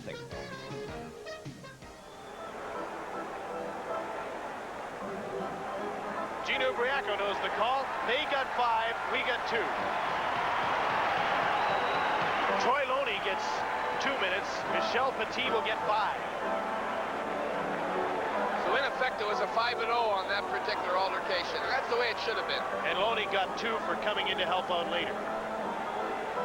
New York penalties. Number 24, Michel Petit. 2 minutes for roughing, 5 minutes for fighting, and a 10-minute misconduct. Petit, 2, 5, and 10. There's more to it. Penalty. Number 24, Troy Loney. 2 minutes for roughing. Petit, 2 for roughing, 5 for fighting. Actually, that was a good call. So it is 5-0. There'll be a full 5-minute power play for the Pittsburgh Penguins. I wonder what he got the 10 for. Well, watch right in the corner here. Now watch Petit and Airy. Now Airy just kind of scruffs Petit in the face. Now watch when they get up. Holy doodles. I mean, Petit just grabbed Airy by the throat and just leveled him with one good solid punch. That was what put Airy to his knees. Well, Airy will likely get some power play time, and he has a chance to make Petit pay. If he can see. So Loney and Petit, the 2-minute roughing penalties offset each other, but the 5-minute major to Petit gives the Penguins and one of the best power plays in the league for Gino Briaco a chance to go to work. I don't know when I've ever seen a guy grab another player by the throat and hit him as hard as Petit hit Airy without Airy really realizing that he was about to be hit.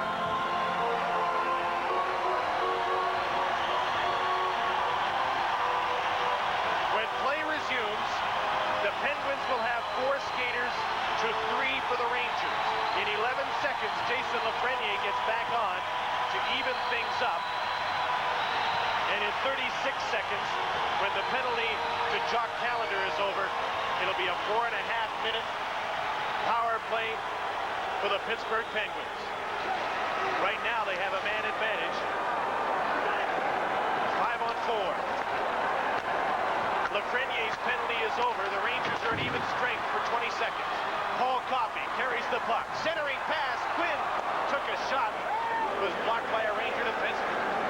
Into the end boards. Throws this out of the net. Leaves the puck for Greshner, and he clears it down the ice. Racing after it is Lafreniere.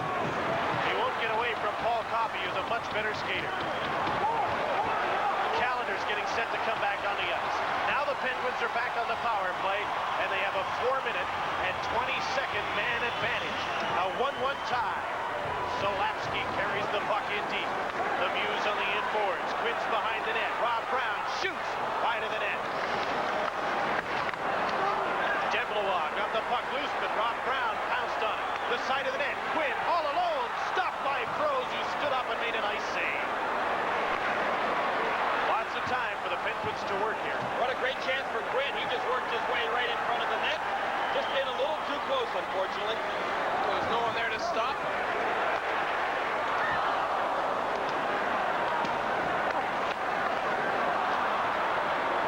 3.5 minutes to go in the major. Just under 8 minutes to go in the second period. As Tony Granato goes for a skate. It kills some valuable seconds. Coffey to Solapsky. Coffey dumps the puck in. First man back is Mark Hardy. Rob Brown stops the puck. To the back of the net, he knew Lemieux would be there. Froze went down, and there's going to be a penalty on Mario Lemieux. Cross-checking on Froze, and I think on the replay we'll see that Bob Froze did a nice job of making sure that penalty was called on Lemieux. I don't think Mario touched him, but lightly. Well, Mario's just shrugging it off right now. He knows there's not much you can do. Cross-checking. 12:33. Lemieux 2 for cross-checking at 12:33. Well, Mario was parked in his favorite position behind the net.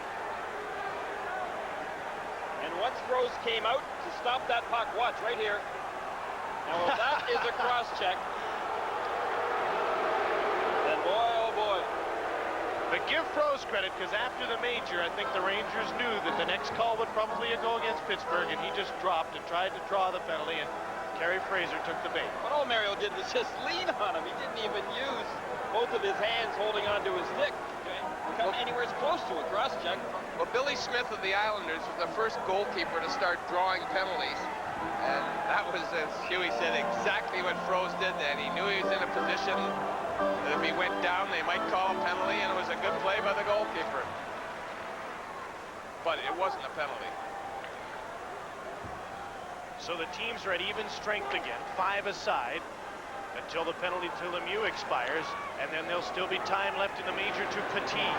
Here's Brian Leach with an errant back pass. David Shaw took a bump from Stevens, kept the puck in, but the Penguins get it right back out to center.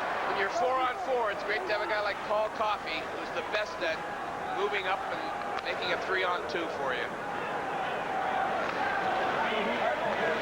Kerry Wilson over the line with Sandstrom and Leach. Wilson's shot kicked out by Barrasso, and to make a nice save. Here's Coffey leading the way over the blue line. Tried to set up John Cullen coming late in the right wing, and the pass didn't get through. You see how Coffey drew 3 Rangers all to him? Cullen was wide open. Sandstrom had his pocket picked by Cullen. 2-on-1. Cullen and Cunneyworth in on Greshner. Cullen to Cunneyworth.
shot by Lindy Ruff is blocked.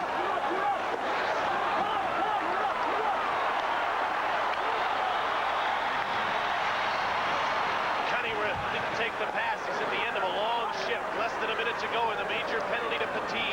They were hoping to get Greshner on for Ruff, but they haven't been able to do it yet. Zalapski with 40 seconds to go in the power play. Lemieux goes for the net. Rob Brown is in the slot. Coffey's back at the point. The pass comes across and Coffey goes to get it.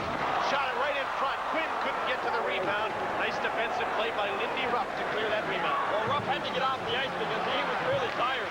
Greshner came off the bench and got to the puck and almost lost his head to Rob Brown. 20 seconds to go in the penalty. Maybe one last rush for Pittsburgh. Coffey may have been on the whole period. Coffey, high in the slot, lost the puck. Brown gets it. Centering pass to Lemieux, who is tied up by Jan Eriksson. Who else? Greshner with a long pass. Shot wide of the net by Kelly Kissio. Penalty to Petit is over. Rangers are at full strength. Killed the major, and many thanks to the Lemieux penalty. Finally, Coffey went off. He was just exhausted. Less than 4 minutes to play. Second period. Rangers 1. Penguins 1. Here's John Cullen in on James Patton. Takes a shot deflected high into the stands. And play is stopped. Let's check some other scores in the NHL's first night of the playoffs. Well, Adam Creighton of the Chicago Blackhawks, playing in his first NHL playoff game, gave the puck away, and it cost the Blackhawks the first Detroit goal. But he atones for that error here. 7 seconds into a Chicago power play, he pulls the trigger, beating Greg Steffen. That's a power play goal. 12 minutes into the second period. 3:47 left here. Pittsburgh's outshot the Rangers 27-20. And it's a 1-1 tie. An end-to-end action. I mean, we've seen more 2-on-1s than a Chicago-Toronto game. You got to give credit to the goalkeepers. They both played really well, and they both had help from the posts. Yep. Mario Lemieux has yet to get his first playoff point. Paul Coffey and Thomas Sandstrom exchanged power play goals in the first period. There's a pairing pass cut off by Kevin Stevens. Jock Callender goes after the puck. Took a shot from a sharp angle wide. Stevens into Dave McElway. Spin to the boards. Kerry Wilson comes back to the puck. McElway comes off the boards to get it. Gets away from David Shaw. Good work by McElway. To the front of the net. A backhander stopped by Froze. Hard work by Dave McElway.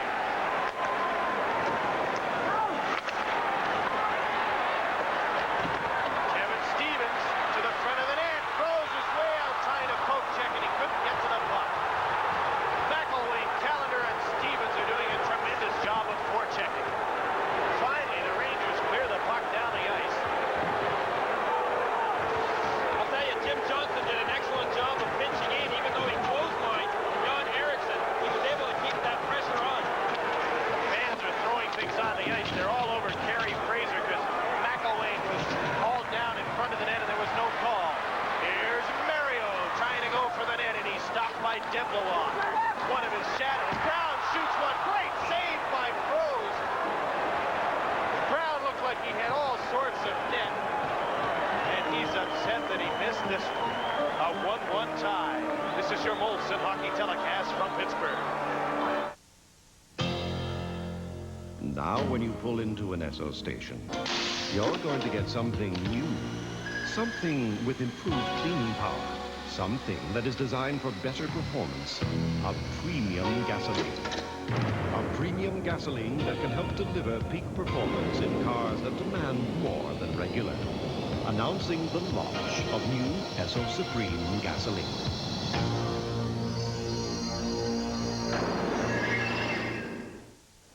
Since the whistle went, Rob Brown's been shaking his head and talking to himself after missing a glorious opportunity to put the Pens in front. Well, Deblois is going to play close to Mario Lemieux. He's got to make sure Lemieux doesn't get the puck in order to set up opportunities like this.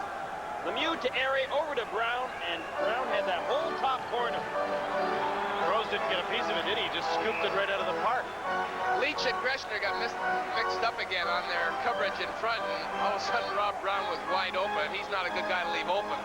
49 goals on the season for Rob Brown. He's out with Mario Lemieux now. Lemieux at center. Harry's the left winger.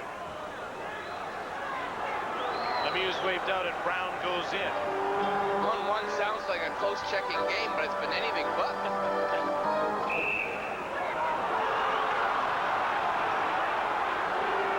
Now Bob Airy will have to come in.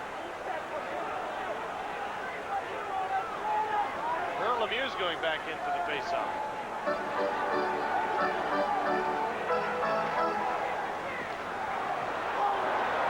Rangers get possession off the faceoff, and Greshner goes over the blue line. He's poke checked. Bob Airy down the left wing, dumps the puck in. Froze couldn't handle it. Rob Brown is there, pushed to the boards by Greshner. Airy comes in and knocked his man Granato down. Bob Airy gets the puck. Lemieux set a pick for him to go to the front of the net. Hillier's shot. Froze made the save and couldn't find the rebound, and the Rangers come up with it. Chris Nyland to Tony Granato off his skate. Less than 2 minutes to play in the second period. Over the blue line is Granato, hit by Hillier and knocked to the ice. Coffey checks Nyland. Brown and Granato are at it. Granato just punched Brown in the face. They're both going to get penalties, and Granato is trying to get Brown going, and he's going to get him off the ice, but Granato just gave Brown a punch right in the face. Well, remember, that started in the first period, so these two guys who are about the same size are just going to battle it.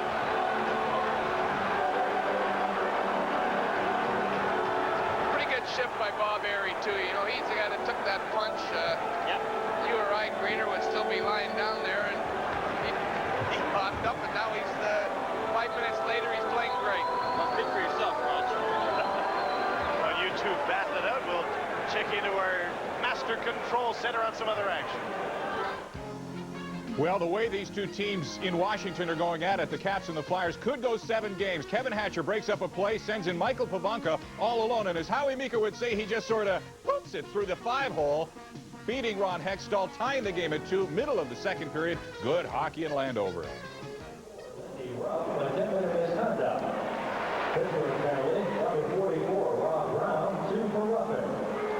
Rob Brown gets 2 for roughing. So does Granato. And Lindy Ruff has taken a 10-minute misconduct. You know, they should announce what 10-minute misconducts are for, because it's the second one now, and I have no idea why. Well, I'll bet you, Raj, it was for yakking at Kerry Fraser. Yeah, but usually you give the unsportsmanlike conduct for that one to 2 minutes. But if it was that, why don't they say it? Keeping us in the dark.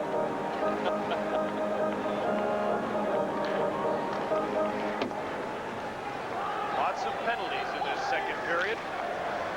The power play's clicked in the first, but they haven't in the second. No man advantage here, offsetting penalties and a misconduct.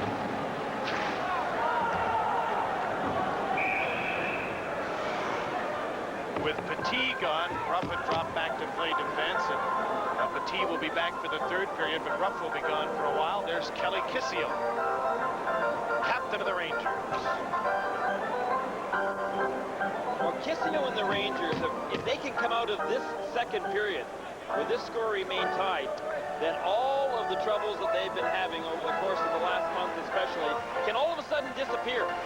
They can feel pretty good about 2 solid periods and feel that it's behind them. Their injured players are back, and so they may well end up surprising people. Who do you think Michel Bergeron's cheering for as he watches this game tonight from his home in New York? Well, I'm sure that he would feel for the players and want them to win. On the other hand, he wouldn't want to see Phil succeed. And that would probably override it. But you're right. You feel for the players as well. You've been working with them, working toward a goal for a couple of years, and it's hard to forget about that. Just over a minute to play in the second period in a 1-1 tie. Kissio blasts one. He didn't blast it as hard as he wanted to, and it second period. Around the league with Jim Van Horn and Paul Romanuk in our second intermission. We'll take you to all the other games that are underway and bring you right up to date on all of the scoring. Show you the goals that have been scored. Kissio tried to get off the ice, but they weren't ready at the bench, and I'm sure that'll happen a few times with a basketball as a new coach. Phil Bourque drops the puck in front of himself. Mario Lemieux couldn't keep it in. He's covered once again by Eriksson, who's staying right on him. Eriksson and Deblois split the assignment of checking Lemieux. Lemieux behind the net now. Centering pass picked off by Leach before it got to Phil Bourque, who was alone in front. I think Espo's done a pretty good job, though, in these two periods of keeping either Deblois or Eriksson on Lemieux. Of course, it's not all that hard when Lemieux hardly comes off the ice. Ibriaco really hasn't done anything to stop that. Just once he did a little bit of line juggling early in the game, but then he abandoned. 29-20 are the shots on goal in favor of Pittsburgh. Mario Lemieux has yet to register his first playoff points, so Deblois and Eriksson so far have done their job. A 1-1 tie, the Rangers and the Pittsburgh Penguins. We'll take a look at all the other playoff games as the NHL Tonight Stanley Cup edition continues. Norris Division semifinal action, and watch this. Bob Brook on the left side is a right-handed shot, so it's got to be a perfect pass from Brian Bellows. It is, and Brook's shot is on, and Minnesota is on the scoreboard 1-0 early in the first period. We'll be back with lots more right after this.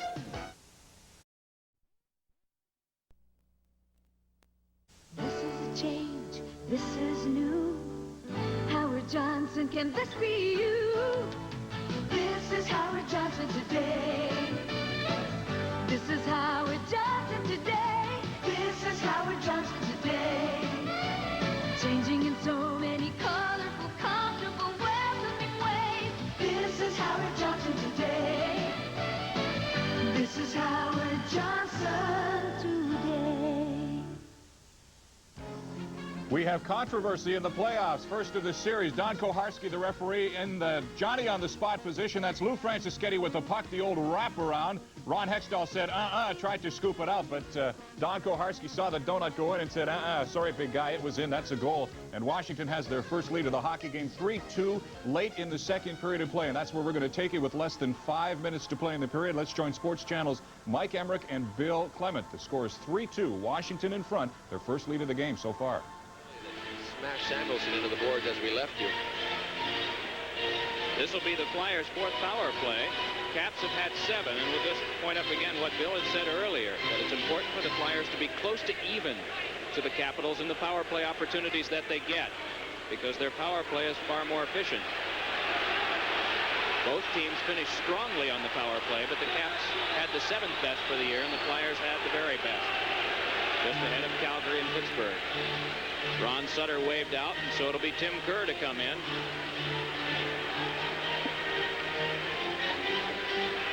Against Dino Ciccarelli. Caps chemistry changed completely when Ciccarelli came. And they won 8 straight games going down the stretch to clinch on Easter Sunday. Drive by Howe, and that blocked off by Hatcher. Scoops it back over to Scott Stevens. Looks ahead for Ciccarelli, trying to get by the defense. Ciccarelli tapped one. Centering pass in front, and Courtnall was checked from behind and didn't get a good shot away. Ciccarelli tries to center out in front, having a whack at it. Christian. Loose puck scooped up. Nice poke check by Ron Sutter to knock it away from Hatcher.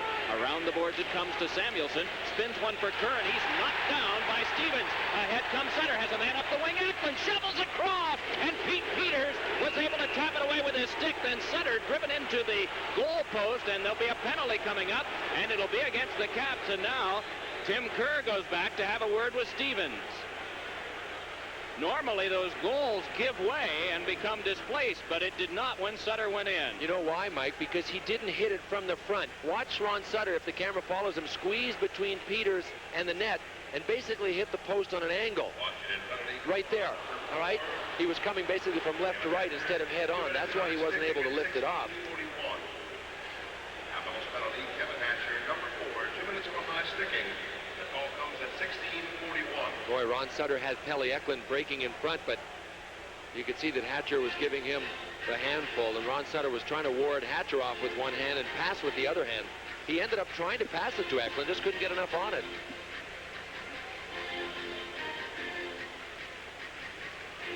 So the Flyers go on power play number 4 of the night with 3 minutes and 19 seconds to go in the second period. They bring out Mike Bullard to work to the right of Kerr, and it'll be Tocchet on the left side with Howe and Murphy in back. Ridley up front to kill it off with Miller. Sheehy and Langway, the defense for the Capitals. Off the draw, it is Ridley lifting, but kept by Howe. Then along to Tocchet. Feeds one that comes back to Murphy. Murphy eyed up by Miller, and then the pass tipped over for Mike Bullard. Then back to Murphy, quickly to Kerr. Couldn't get the shot away. Checking by Sheehy. Still the loose puck, and it is swung back down by Ridley. Boy, Gord Murphy had the right idea. Watch how high the Capitals forwards are killing on the top of this box. The Flyers try to get the puck through the box. They have to get it through the box quickly, and that's what Gord Murphy did.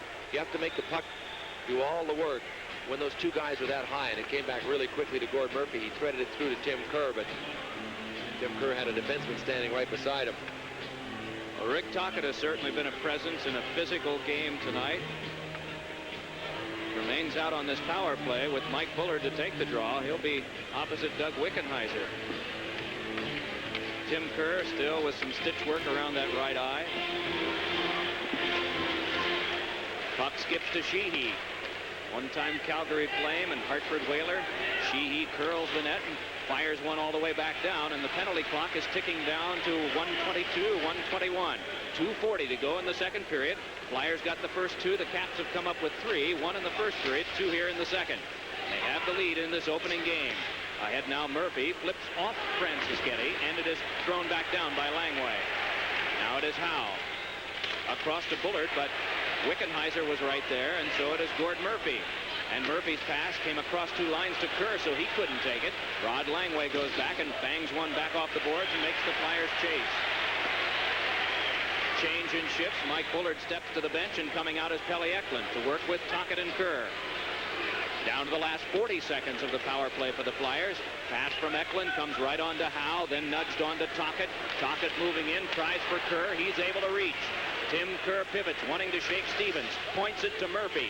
Back along for Kerr, but it comes to Eklund. One-time centering pass. Hit the back of the goal, and it's lifted back down by Stevens. Down to 20 seconds to go on the man advantage as Gord Murphy takes it behind. Now Brian Propp has come out, so has Kartner to work the latter seconds of this power play. Up the wing it comes to Kerr, brushed from him by Rouse. Stevens moves back, and he'll take it, firing it into Propp. Right back to Stevens it come, and the battle is on as it pops over to Rouse. Given a check by Kartner. Kerr couldn't walk out in front with it. Now it's Eklund trying for Kerr, but it is Rouse drilling one all the way back down. And we get a stoppage of play as the puck had hopped out of play at one of the benches. We welcome those of you who have been... Well, the momentum in this hockey game has slowly turned in favor of the Washington Capitals. They have scored all the goals in the second period, now lead the Philadelphia Flyers by a score of 3-2. We've got more to come on the NHL Tonight Stanley Cup edition. Stay with us. If you think you don't have time for a full hot breakfast, take a look at this. McCain's Super Fast Breakfast. Just pull off the tabs, pop it in your microwave, and in just 3 minutes, it's ready. A full and delicious breakfast. Put a little zip in your morning with McCain Microwave Breakfast. They're ready in just 3 minutes. Super Fast Breakfast from McCain. The full breakfast you thought you didn't have time for. Well, hi there and welcome back. Let's pick up some action in the Adams Division semifinal. As far as Boston and Buffalo are concerned, horrendous luck for Boston. Rob Sameta got a game misconduct for a 5-minute high-sticking major. The same fate befalling Craig Janney, who had only 12 minutes in penalties all season long. He is gone. We're going to pick this game up with the Buffalo Sabres leading comfortably and working on a 5-minute man advantage. Let's now join our commentators, Fred Cusick and Derek Sanderson of Nesson. Janney cut Tucker with a high stick. The draw to Wesley. Wesley is broken up by Turgeon. Turgeon in for a score. Wesley gave it away. Turgeon scores to make it 4-0. Wow, that can't happen.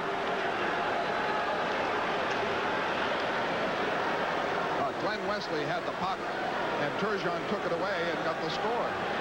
Wesley turns. Nice check by by Pierre Turgeon. Wesley then hooks him. He slips his arm loose. He waits, goes outside, gets it upstairs. Lemelin played it as well as he could.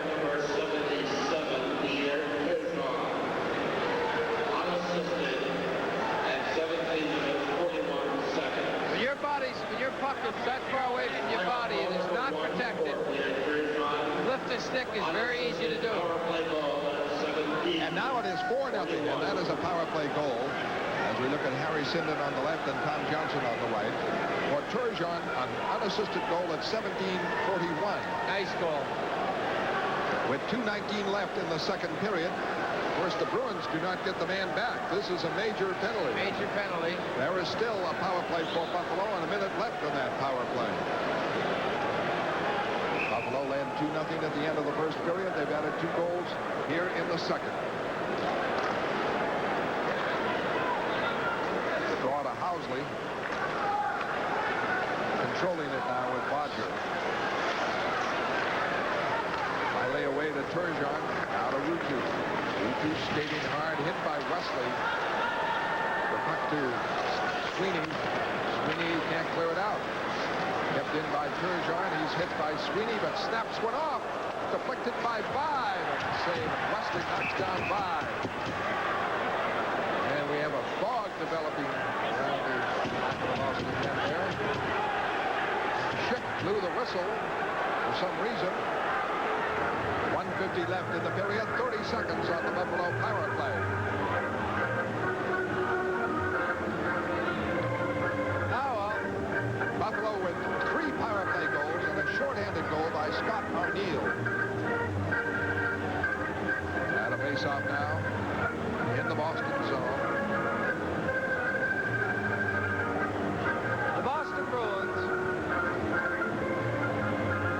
still playing the puck, still looking for that pass to save them. Buffalo Sabres have nothing to worry about now. They can throw caution to the wind if they want to bury him. Ted Sada's got to play in discipline. Tucker back to Krug. Krug across now for Ramsey. A shot deflected in. And another goal to make it 5-0. And a Sabre. Buffalo with 4 power play goals and 1 shorthanded goal and a 5-0 lead. We have lots more coming up in the NHL tonight. Stanley Cup edition. So you stick around.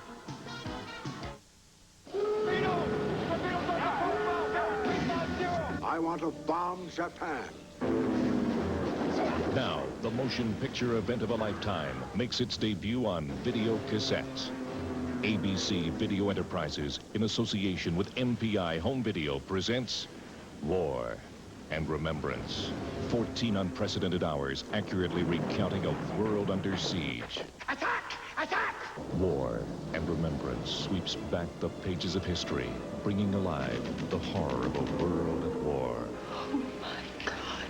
Herman Wouk's War and Remembrance, an all-star cast in a powerful and gripping home video event.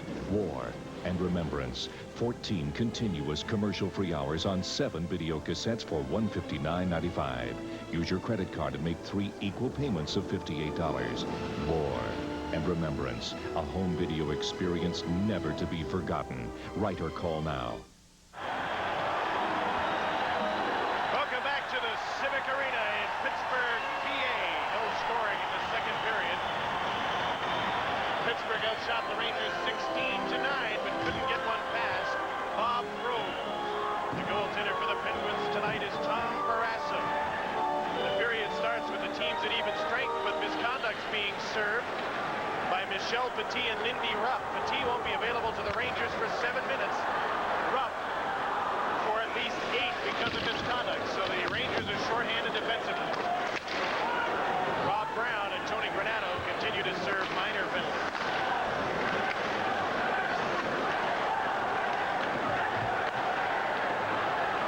John Cullen for the Penguins. Trying to get away from David Shaw. Phil Bourque is in front of the net. Cullen in behind the net for Jock Callender. The puck was swept away by Bob Rose. Here's Cullen with a shot. Missed by much, but he missed. The first minute of the third period, all the scoring came in the first period. Coffey and Sandstrom swap power play goals. Bob Airy takes a shot wide of the net. Rose board. Mario hooked up his man, and the puck got to center. Penguins are changing on the fly as David Shaw dumps the puck in. Well, the Rangers have got to watch Coffey. Number 77 had 7 shots on net over the course of the first 2 periods. He can fly.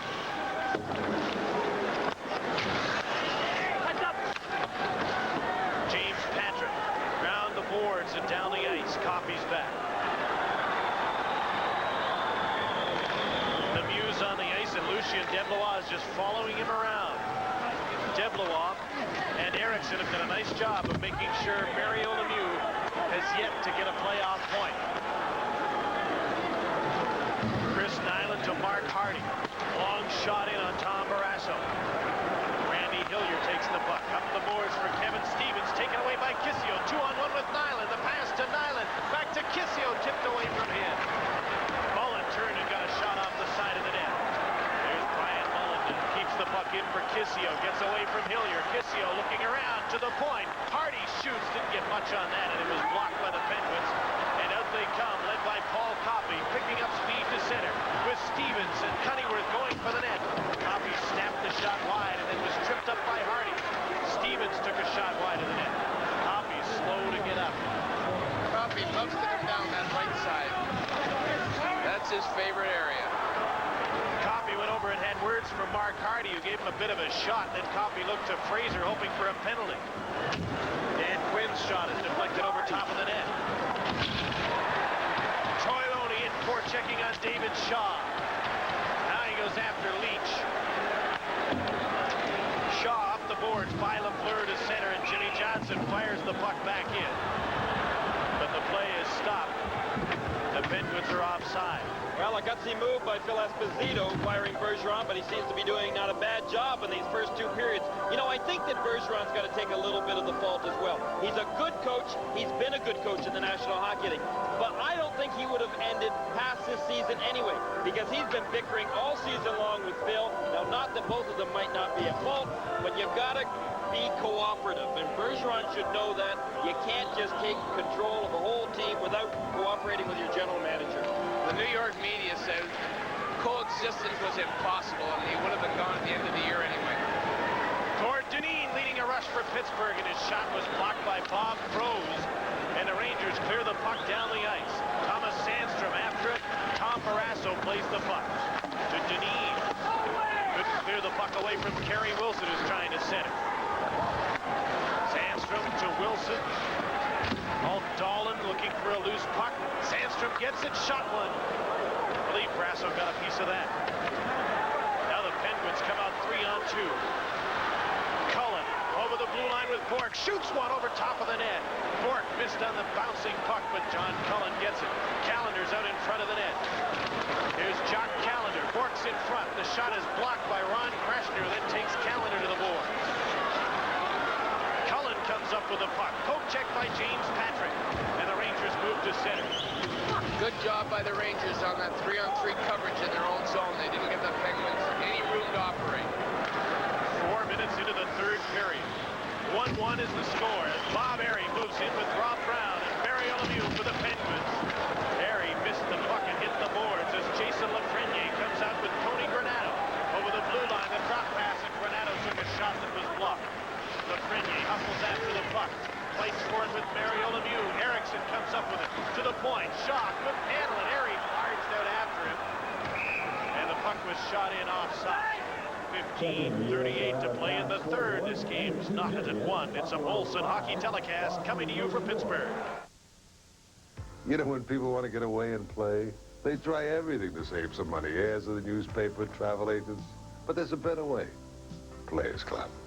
If you enjoy Las Vegas, Atlantic City, Reno, Lake Tahoe, the Caribbean, Players Club is made for you.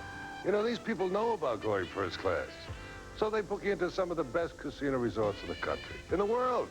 The Riviera, the Flamingo Hilton, Harrah's, right here at Resorts International, Paradise Island in the Bahamas, all top places, fun places. And your membership card? Gets you up to 60% off your room in season, when other people can't even get the room. And that's every day of the year. 25% off meals and drinks, Another 50% off shows and entertainment. You can't get deals like that in a newspaper. You want to know why this card's so special? Players Club members are good customers, so we take care of them with discounts and privileges the general public can't get. And I haven't even mentioned airfares. 50 to 70% off with no restrictions. If you have to change your plans, no penalty. Look, I can't give you all the details now, so you call this number for plenty of free information. Read it all, then make up your own mind.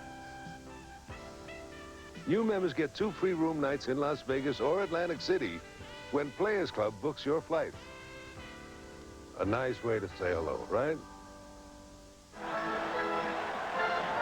The Rangers have watched Mario Lemieux closely tonight.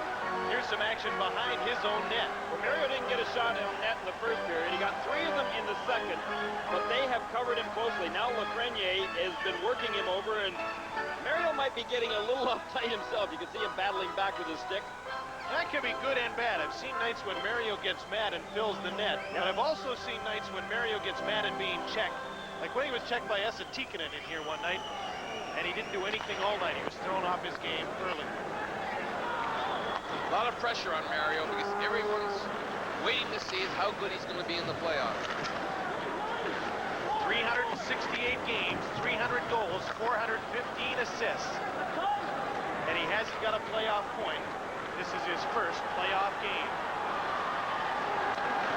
Paul Coffey is the most experienced Penguin. He has 94 playoff games, but all the rest of the Penguin roster put together have only 87 playoff games experience. There's 15 playoff rookies in the lineup tonight for Pittsburgh. Well, Coffey, and was it Granato? Yeah. Oh, no, that's Jason Lafreniere. No, but it was Granato that he was mixing it up with. We expected this. Actually, it's the first time during the course of the hockey game that it's happened, though. And Granato and Coffey are both going to take a rest right now. Mario Lemieux only averages, well, he averages 2.5 points a game. But when Coffey was out of the lineup, he only got 1.5 points a game. And for a superstar forward like Lemieux, you need that defenseman to open things up for you. And Gretzky's got a guy there in Duchesne, of course, and Savard's always had Wilson in Chicago. And nobody better for Lemieux to have than Coffey here. Well, Lemieux and Coffey work well together, and I think that first Pittsburgh goal is a pretty good example, though. Lemieux was being covered. He just ventured over into another Ranger player's territory, and as a result opened up that whole left side for Paul Coffey to score. Granato and Coffey are gone for high sticking at 4:54 of the third period. Coincident minor penalties. Jan Eriksson with Jason Lafreniere and Guy Lafleur. The Rangers dump the puck in. An icing call as they dumped it in from their own side of center. You know, getting back to the Michel Bergeron, Phil Esposito situation, we've been told by some of the media members from New York that Bergeron was in fact even bringing up players from the minor league without even consulting Phil. And I mean, not that Phil is probably the easiest guy to work with as a coach-general manager relationship, but you can't do things like that. If that's true, that's for sure. But why wouldn't they wait? Why wouldn't Esposito wait until the season was over? Give them a chance. Let's see what they can do. Maybe he's afraid they do too well and they have to keep him again. Well, the players were all healthy again. Everybody was back, but the team was losing. They've lost 5 in a row into the playoffs. They're having a horrible month, so maybe he thought it was time that a change might help too. Overall, they've had a pretty good year. First place for 79 days. And tied 1-1 in their first playoff game. In the third period in Pittsburgh.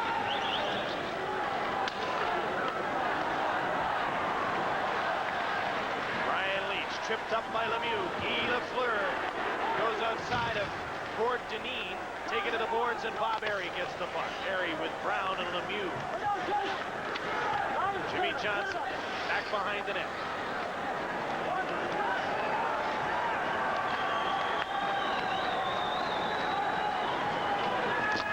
Gord Denis dumps the puck in. And there's an interference call by Kerry Fraser. And the penalty will go against Pittsburgh as Deneen came up the right side. Somebody on the other side of the ice was caught for interference, and it's Bob Airy. So New York goes to the power play of this Molson hockey telecast on TSA.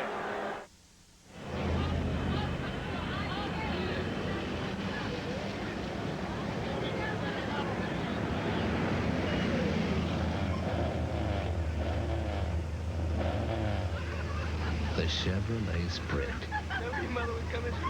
At this price, you're laughing.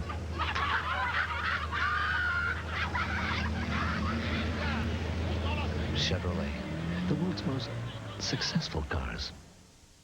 I didn't see it, but I wonder if he was trying to run some interference to try and spring Mario free from his shadow. Both of Mario's wingers have tried to do that from time to time tonight. Just getting that stick up in front of either Deblois or Erickson or Lafreniere in order to try to give Mario a little room to break out. The Ranger power play is 1 for 2. Their goal came from Sandstrom on the power play in the first period. Dahlin, Sandstrom, and Kerry Wilson up front. Leach and Patrick are the point man, and they dump the puck in. Wilson's the first man in. Barrasso gets the puck around on the boards. Patrick keeps it in. All Dahlin. Kerry Wilson now. Patrick's open at the point, so is Leach. There's the pass to Patrick. Screening in front is Dahlin. The shot is kicked away by Barrasso. Nobody was even touching Dahlin, who was standing right in front of Barrasso. Here's Leach from the point now. Patrick's shot. Deflected off the glass. Hillier goes after the puck and can't get it. Kerry Wilson. Turns to get away from Zarli Zalapski. Zalapski stays with his man. Fishing for the puck is Sandstrom, and the play is stopped. Zalapski and Wilson do some wrestling. Well, that pass shift is when the Rangers have really got to capitalize, because they didn't have Mario Lemieux out there on the ice against them looking for shorthanded goal situations. Zalapski did a great job of containing his man. He just kept on him until he finally forced a whistle. Pretty good job by the young player. Charlie Zalapski from Leduc, Alberta. Member of Canada's national team. Grainer, speaking of Lemieux, keep in mind that he really gave Rangers the goal. He tried to stick him by Leach, short-handed out of his zone. He didn't wait till he got out of the blue line. He did it inside the blue line, lost the puck, pass across to Sandstrom, who's in the net. So while he's looking for short-handed goals, he's got to be careful. You know, the Penguins have 21 short-handed goals, but they've also got a dismal penalty-killing record, and I think sometimes those two things go hand in hand. 16th in the league at killing penalties. The Rangers' power play is 19th in the league. Ryan Leach feeds Sandstrom across the ice. Patrick couldn't get to the puck. It was cleared away by the Penguins. With 52 seconds left in the Bob Airy minor penalty, 13:05 in the third period in a 1-1 tie. Well, with Patrick and Leach out on the point now, there's more pressure on them once Mario Lemieux steps on the ice. Without him on the ice for the first half of this power play opportunity, they could work it around. They could feel comfortable that they could in fact set up. Now with Mario out there, he's going to play them closely. He's going to be looking to try to push that puck by them. And again, you're right, Roger, about the bad defensive error that Mario made on that power play, on that goal. On the other hand, what do you say as a coach to him? I mean, if he does get it by the defenseman at the time, he's on a breakaway and looks great. Here's Leach. On the other side, Sandstrom. Back to Leach. Sandstrom moves in, fakes the shot. Back to Leach. Patrick shoots it, deflected into the stands. The Penguins were really running around. I mean, Loney and Lemieux were just going from guy to guy. Rangers are going to capitalize if they move the puck quickly enough. That's a little bit of a problem with Mario killing penalties because he doesn't really play a system. He's out there looking for that puck. He's got great anticipation and great reach, and as a result, he gambles a fair amount. 34 seconds left in the penalty to Airy. And now Lafreniere's out with Lafleur. But Patrick and Leach stay on the points. Mario's going for a stick, so that'll give him a little breather at the same time. Yeah, Mario's going for a breather. Just decided to change sticks. That's what's happened.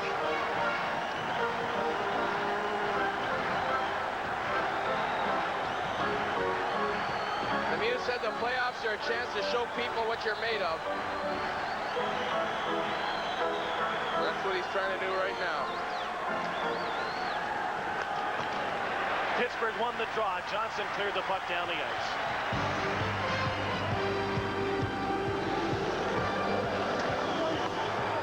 Lafleur and Mullen and Lafreniere are up front. Leach carries the puck into Mullen, checked by Gordini. And the puck comes to Leach. Took the shot, knocked down, and out comes Jimmy Johnson quickly. With Mario Lemieux to the blue line and over, and Johnson just dumps the puck in. 5 seconds to go in the penalty. Aries standing, set to come back on the ice. And the Penguins have killed the penalty. A 1-1 tie, and just over 12 minutes to play in regulation time.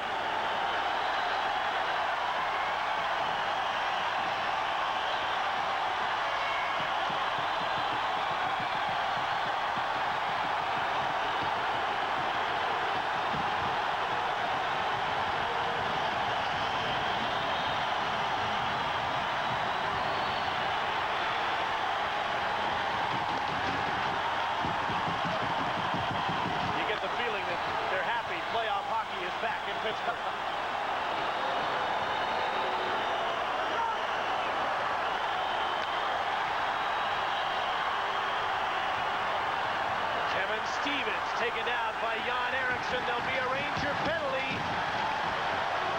A holding call on Eriksson. Not only will the Rangers be shorthanded, but Mario's shadow, at least half, has to sit in the penalty box. So the penalty killing will be up to Devlois against Lemieux. Number 20, Jan Eriksson. 2 minutes for Let's check in on some other NHL action. All right, Jim, let's check in on the Adams Division semifinal. Keep in mind, Hartford has given up one shorthanded goal. This is sort of a quasi-shorthanded goal scored by Mike McPhee. The Canadians had just gotten back to even strength. They are leading 4-2 in the third. Eriksson has gone for holding on Kevin Stevens here at 8:39 of the third period. The Penguins are 1 for 6 on the power play, but it's somewhat deceiving because they had 3 very short chances all at once. Well, when Stevens gets that puck, he's got it on his backhand. He's trying in all desperation to drive for that net. He stumbled at the same time as Eriksson kind of put the shoulder into him, but ends up getting called for the penalty. Well, Kerry Fraser is calling everything, but I thought Eriksson did a great job of getting back and getting his shoulder in front, so he wasn't just hooking from behind. I don't think Fraser realized that he was falling on the play. Stevens was. It's easier to call him on the replay than this. Yeah, a lot easier, isn't it? Cullen, Brown, and Lemieux are up front. Zalapsky and Coffey are the point men of the power play. Brown gave the puck up to James Patrick, to Breshner, and he sends it down the ice.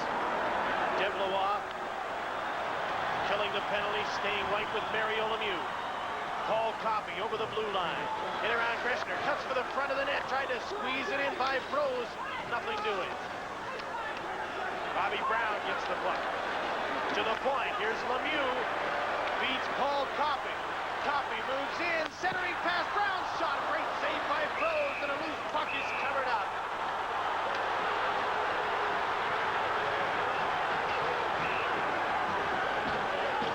Looks like a football pileup. Well, back in the corner, we've got Brown again. And who's on top of Brown? Is it Granato? Tony Granato. No, it's Brian Mullen this time. 19, not 18. Well, bodies were flying every place, and tackling was the name of the game. But what a great play here by Coffey. But even a better play was by Froze. Watch, he moves from his right to his left oh so quickly, takes that potential goal away. But at the same time, he had really come out and cut down the angle on Coffey to force Coffey to make the pass. A minute and 10 seconds left in the penalty to Eriksson. 30-year-old Bob Froze got the start tonight, and he's played well. The fans cheer the Penguins on to the power play.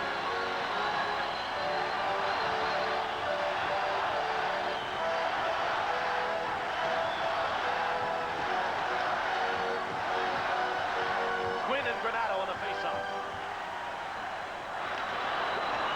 Rangers get the puck down the ice. I think that rest has done Tony Granato a lot of good. He's played well tonight. He's had the jump. Send him away to the Poconos for a few days to get some rest, and he has played well. Kevin Stevens. Rangers' Brian Leach gets the puck. The two rookies playing, killing that crucial penalty in a big game, Granato and Leach. Granato didn't do much the second half of the season after he got hammered by Luke Richardson in the Gardens one night. Looks good tonight, and he can make up for his second half performance. Jim Johnson. Mario Lemieux back to Johnson. Screen shot is kicked out by Froze. After the loose puck, Coffey shoots, he scores!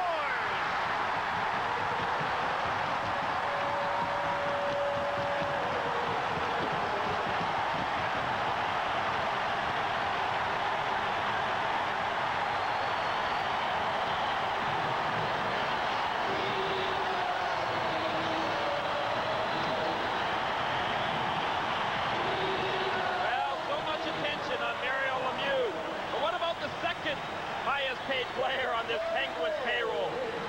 Rose had made the initial save, lost his balance, but watch this drive by Coffey.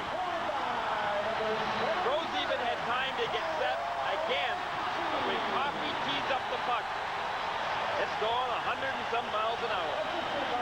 Roger pointed out in the opening tonight that Paul Coffey has played some of his best hockey down the stretch for this team, and he's carried that over tonight.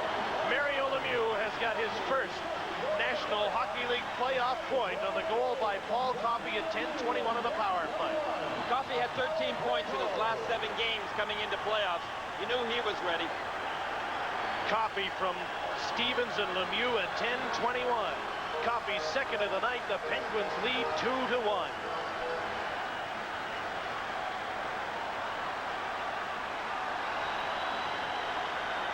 All 3 goals tonight have been scored on the power play.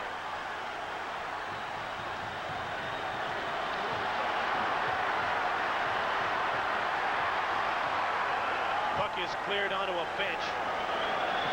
And play is stopped. The Penguins have the lead, but there's still 9:20 to go on this Molson Hockey telecast from Pittsburgh. Trying to tighten that tummy, struggling with ordinary sit-ups? Now, work smarter with the Abdominizer, the intelligent alternative to sit-ups. Look, the Abdominizer targets the proper abdominal muscles, so each and every sit-up is made more effective. Safer, too. You can have a tonier tummy in weeks. Best of all, it's so simple. The unique rocker mechanism lets you rock. Rock your way to a firmer stomach. Look, ordinary sit-ups can torture your tailbone. It's not worth the pain. I designed the Abdominizer to produce an automatic pelvic tilt, which better isolates the abdominal muscles and makes exercise safer for your lower back. The curl works upper abdominals. Raise your knees and tighten lower abdominals, too. The Abdominizer, just $29.95, the intelligent alternative to sit-ups. Get smart. Call toll-free now. To order, call 1-800-633-3399. Use your credit card to avoid COD charges or send check or money order for $29.95 plus $4 shipping to Abdominizer. P.O. Box 747, Station A, Department T, Downsview. Play is just underway again in the Pittsburgh zone with just over 9 minutes to play in the third period. Centering pass for the Rangers. Barrasso kicked it away. Zalapski and Kissio are at each other. Kissio gives Zalapski a push in the face. Zalapski kept pushing Kissio's stick away from him so he couldn't pick it up, and Kelly got mad and bopped Zalapski in the nose.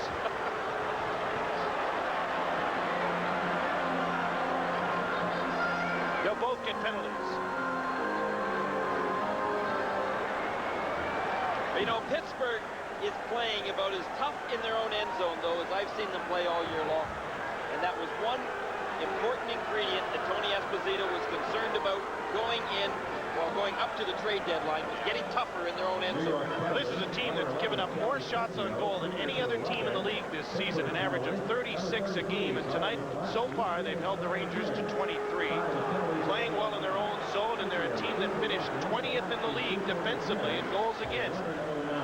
Whatever Ubriako's strategy was or his motivational speech contained, it seems to have worked.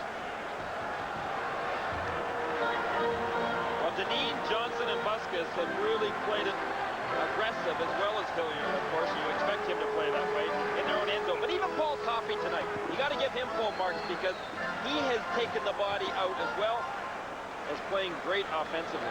And he's played so much. Coincidental minors to Kissio and Zalapsky. Kissio for roughing, Zalapsky for interference at 11:09. So neither team will play a man short. Mario Lemieux has the puck, and he goes for a skate to center. Coffey dumps the puck in. 8.5 minutes to go in the third. And there's an icing call against the Penguins. Another update on some NHL playoff action. Well, who says it's the Snorris division? Some pretty good games ongoing. Minnesota and St. Louis. Gordy Roberts, who scored only 2 goals during the regular season, gets a big one in the playoffs to tie this game at 1 between Minnesota and St. Louis. All right, let's merrily roll along now to Detroit and Chicago. Denny Savard picks the pocket of Doug Huda, and who'd have thought? Denny Savard flying in the first game, and so are the Blackhawks, trailing only by a goal. Game 2 in this series between Pittsburgh and New York goes tomorrow night, 7:30 Eastern Time here at the Igloo, and we'll be on the air to bring you this game and keep you up to date on all the other games in an exciting NHL playoff that's underway again. Well, this series is just heating up by game number 1. We're in for a good one. These two teams are playing like they hate each other. Well, I think they do. In all fairness, they played tough games all season long.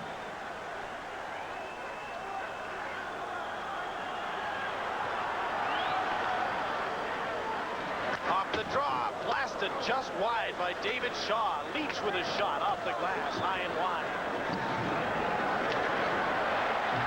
Troy Loney, number 24, Lemieux's going for the net. The shot dribbles just wide after Froze got a piece of it. Out front, Aries' shot is stopped by Froze.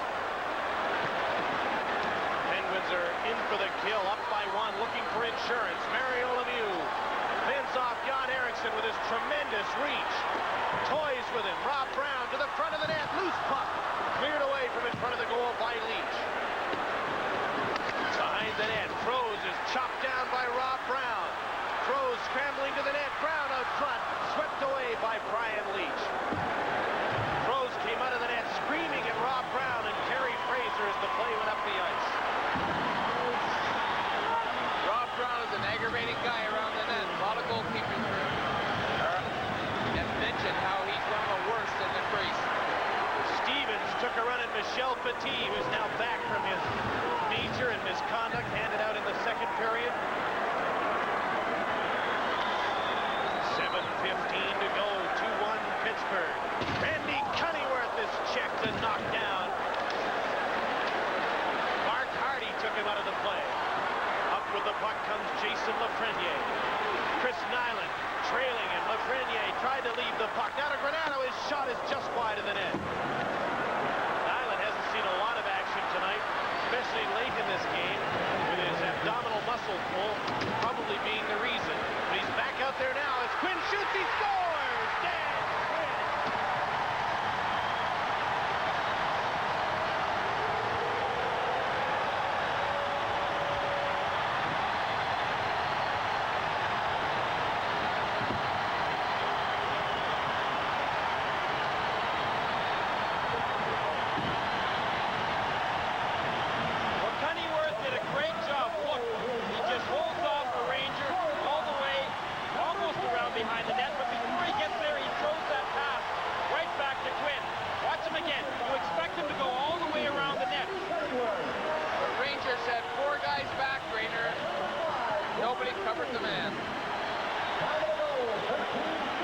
Dan Quinn's first to the playoffs from Cunnyworth and Deneen at 13-16, and it's 3-1 Pittsburgh. They were all watching the puck, Rog, as well as Cunnyworth, and coming. Ever since the goal by Coffey at 10:21, all the momentum has been in Pittsburgh's favor. Almost scored on the previous shift. Now the Rangers are in a deep, deep hole.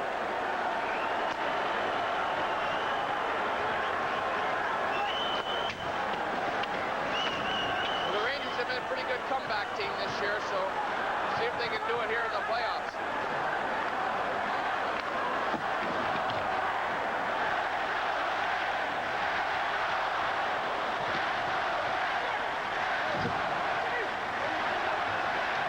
Well, I think at this point in time, though, the Rangers should forget about covering Mario Lemieux and start worrying about getting some momentum. Kissio's shot is deflected off the glass and into the stands. 5:58 to go in the third period. Pittsburgh 3, Rangers 1. This is your Molson Hockey telecast on TSN. You got the magic. It makes me glow so much. It casts a spell. It rings a bell. The magic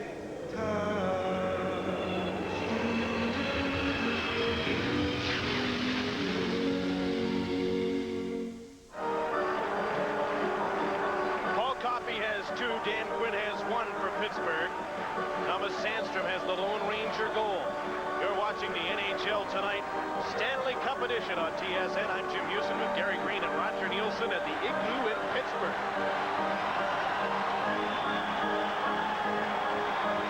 Penguins trying to win a playoff game for the first time since 1982.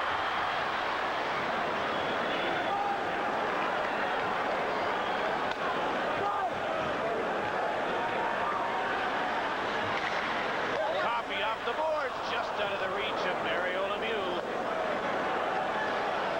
See how the Rangers handle the last 5 minutes. It almost looks checking and go for it. Jim, it almost looks as though they're just going to leave Lemieux alone. Now that can be dangerous as well, but I think they've got to do it right now. Try to get some good body checks, throw that puck in the corner, and get something going.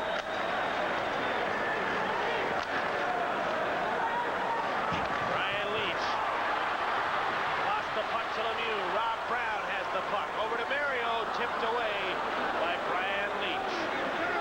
Harry Wilson to Sandstrom, his shot. Deflected up, and I think it was the stick on the follow-through that hit Randy Hillier in the face on the shot by Sandstrom.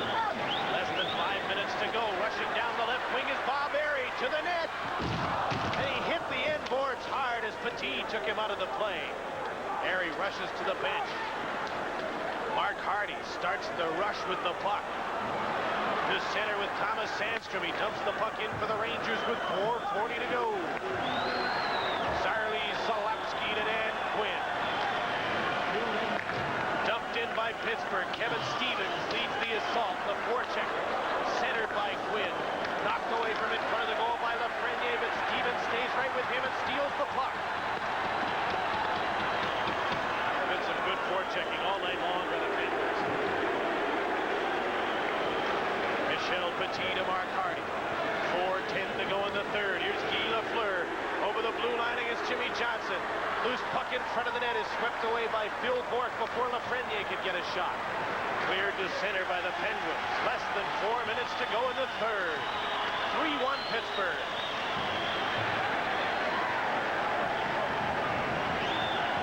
James Patrick hit at center and knocked down by Bourque, but the Rangers move in. Lafreniere goes for a loose puck and he's stopped.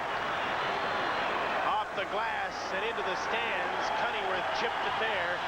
3:39 to go in the third. Pittsburgh's up by 2 on this Molson Hockey telecast from Pittsburgh. Ladies and gentlemen, Dean Martin. Like a bigger pizza pie, that's amore. You're nobody till Silver Eagle Records presents the newest and most complete collection of Dean Martin's greatest hits. Remember me. He's performed with the world's greatest entertainers. His records have sold millions. Sweet, sweet memories you gave, made of this. A little old wine. Call the the number on your screen now and receive absolutely free Dean Martin's favorite songs, including For the good times. Everybody loves somebody. the complete Dean Martin treasury. All his greatest hits and his favorite songs free. Over 30 original hits on 3 LPs or 2 cassettes, $19.95. 2 CDs, just $24.95. Write or call now. Vancouver Canucks scored the first goal of the game 6 minutes in. It was Greg Adams to give the Canucks a 1-0 lead, but then Mark Hunter comes right back with a perfect setup from Jim Poplinski to tie the game at 1. They are now midway through the first period of play at the Saddle Dome in Calgary. Let's get back to the Igloo. You see the time remaining in regulation time. 2 goals in the third period. 1-1 tie was broken open. Coffey and Quinn have scored them. Mario has 1 point tonight. An assist. Guy Lafleur had a pretty good shift out there. It looks like Lafreniere may not be quite strong enough to play with Lafleur. Guy made some great plays. Paul Coffey's taken to the ice. Checked by Kelly Kissel. Hillier gave Kissel a bop and still moved the puck up. Barry dumped the puck in from center. Penguins are hanging back. Harry stayed way back with the defenseman after dumping that puck in. Nobody wants to get caught. Just dumping and chasing. One man in. Wingers are hanging back.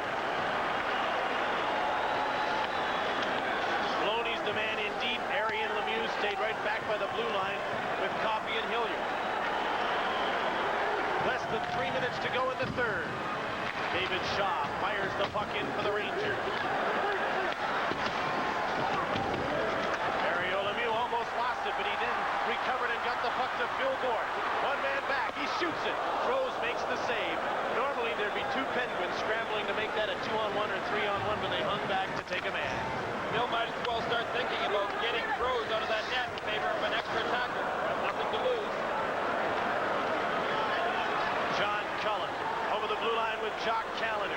Callender stays high in the slot. Cullen is poke checked by Brian Leach.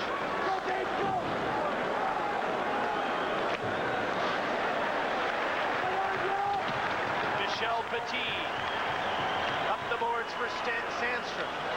Back for Granato. Now Leach over the blue line is hooked down. 2 minutes to go in the third period. Nice to see a team change gears and go to another system. And that's exactly what the Penguins have done. The Rangers, they have to get into a pressure system where they're getting in the other end and keeping it in. They've got to change gears as well. Rose stays put in the goal crease with 1:40 to go. 3-1 Penguins. Guy Lafleur over the blue line into the slot is checked. Quinn comes up with a puck. Minute and a half to go. Quinn dumps the puck in and the Penguins hang back. Mark Hardy. Rink wide. In over the blue line comes Ulf Dahlin. Still Froze is in the goal. Wrap around by Dahlin. Loose puck in front. Lafreniere's shot is stopped by Barrasso. Boy, that was a wicked slash by Paul Coffey. Well, meanwhile, Lafleur had done a good job of starting to play, but it was Dolan who controlled. Now watch Coffey. He just slashed Dolan pretty good right there. Lafreniere in front couldn't get that stick initially on the puck. He then did after. But Coffey used his own stick in a different way. Dolan's talking to Kerry Fraser now, explaining what happened. 1:09 to go. Bob Rose is coming to the bench. I believe the Rangers have just called a timeout. The 30-second timeout is the Rangers. Phil Esposito's called his timeout. So we'll catch our breath and get set for the last minute and 9 seconds here as we check some other action. Brian Bellows, a bit of a concern for the North Stars, having problems with his groin. It was tightening up on him heading into the game, but he looks okay here. Good maneuvering, a good shot, And he gets credit for that goal, despite the fact that it did go off of somebody, probably Glenn Featherstone, the St. Louis defenseman. 2-1 in the second. Thank you, Paul. 1:09 left in the third period in Pittsburgh. Mario Lemieux takes a breather. Here's some words of advice from Gino Briaco. Remember that statement Gino Briaco made earlier this year, that I don't coach Mario Lemieux, I manage him? I think it was probably one of the smartest statements made of a coach who handles a superstar. Just one thing you say to him. Way to go, Mario. Are you ready? Okay, go. Yeah. You've been on the bench for 20 seconds now, Mario. Aren't you rested? Well, he's rested now, and he's out there. The goal is empty. Bob Froese stays on the bench for the extra attacker. The Rangers are down by 2. Lafreniere and Lemieux. Lafreniere, Dahlin, Sandstrom, Lafleur, Patrick, and Leach. Leach is a left-hander. He could move right in, and Lafleur's a right-hander for loose pucks. But the Penguins push the puck to center. Leach hammers the puck back in. Dahlin was interfered with, so he couldn't get to the puck, and that allowed Zalapsky to clear. Harry did a good job on that. Less than a minute to go. Patrick over the blue line. Dahlin's shot. Barrasso makes the save, and he holds on and gives Sandstrom a push as everyone gathers at the side of the net. Well, the Rangers might just rough it up here, trying to leave Pittsburgh with a little something to think about overnight. They've still got a chance. They can score 2 goals if they get one from the face-off. So I think that's on their minds right now.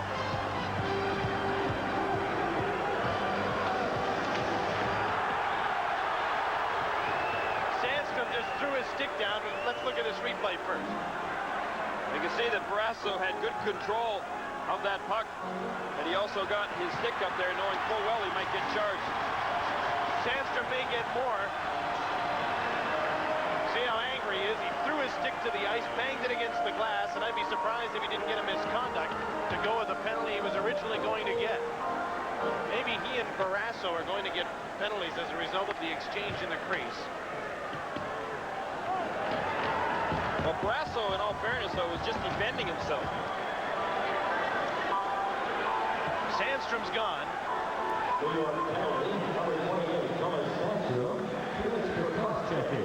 Pittsburgh penalty, number 35, Tom Barrasso, 2 minutes for high sticking. Time of the penalty is 19-14. Sandstrom's lucky. Sandstrom. He was all over the referee, threw his stick down, banged the glass, and Kerry Fraser turned the other cheek and gave him just the 2 minutes for cross-checking. Usually in an important spot like that, the referees use pretty good discretion. They know the guys are all fired up, and they'll take a little more than they might usually. Just kind of turn their back to it all. Barrasso and Sandstrom get coincident minor penalties. Fraser's an experienced referee. He's only a little guy. He knows the game. Net is still empty for the extra attacker. Granato trying to center. Lafreniere's hit to the end boards. Bourdain trying to clear the puck. To the blue line and out. 30 seconds to go. Jason Lafreniere. Over the blue line to Granato. He shoots. Barrasso makes the save with 20 seconds to go. Well, Dahlin came charging right in there after Barrasso already had the puck. Ended up hanging himself up over the crossbar. The Rangers aren't quitting.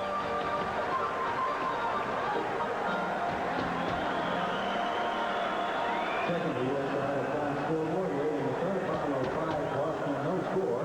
In the third, Now watch when Barrasso makes the save. He's not giving up any rebounds. He's hanging on. Dahlin just ends up in behind him. in the third, Washington 3, Philadelphia 2. In the second, Barrasso stayed up, cut down the angle. Granato was looking for that top glove corner, I think.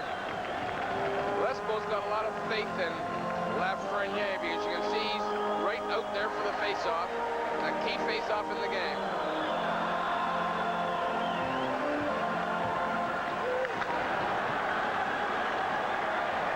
Rangers have possession, but they're running out of time, and they need a couple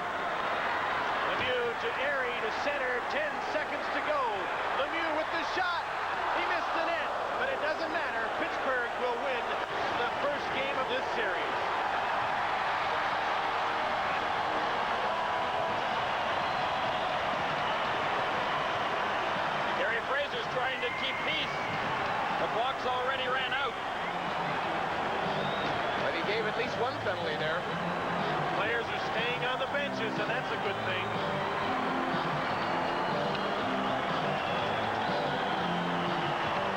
Loney and Granato.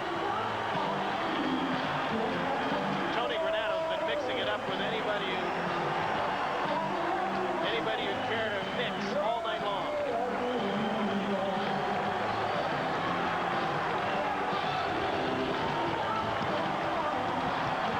And in Pittsburgh, they're celebrating the Penguins' first playoff victory and their first appearance in postseason play since 1982, 7 years ago.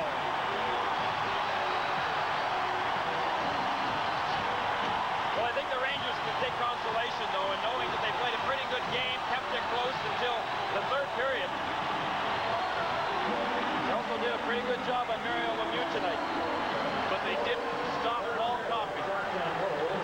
And the Penguins' most experienced playoff performer had a great night, capped with 2 goals, including the winner. And Pittsburgh has defeated the New York Rangers 3-1. Now back to our studios, Jim Van Horn and Paul Romanar. All right, thanks, Jim. Great finish to that game. Speaking of great finishes, a devil of a finish boiling up in the Norris Division semifinal between the Detroit Red Wings and the Chicago Blackhawks. We're going to pick the game up with about a half a minute to go. Let's now join Sports Channel's Pat Foley and Dale Talent. Shot sails wide, comes to the near side. Wilson holding it in to the corner, centering Savard. A shot deflects wide. Rebound to Yzerman. He'll hoist it to center. The race is on. Dave Barr is going to be offside if he touches it. And now he does with 11 seconds remaining. Dave Barr, I don't think, knew that linesman Finn was pointing at him. He would have been well advised to leave that puck alone. But as a result, the Hawks will get a face-off back into Detroit territory. Well, 2 excellent chances for Chicago. They win the draw. Hudson beats Yzerman, a good face-off man. Savard was stationed on the far side. I just slided to Wilson, but the pass was a little too far in front of him, and he couldn't get much on it. It just missed. And then they recovered the puck back to Savard, who moved into the slot and tried a backhand shot and didn't get much on it. Tough to really get a good shot away with the ice the way it is. And it just sort of went off the end of a stick and wide. Now the Red Wings are going to take their timeout here. 11 seconds to go. The draw looks like will be at the top of the far circle in the Red Wing zone.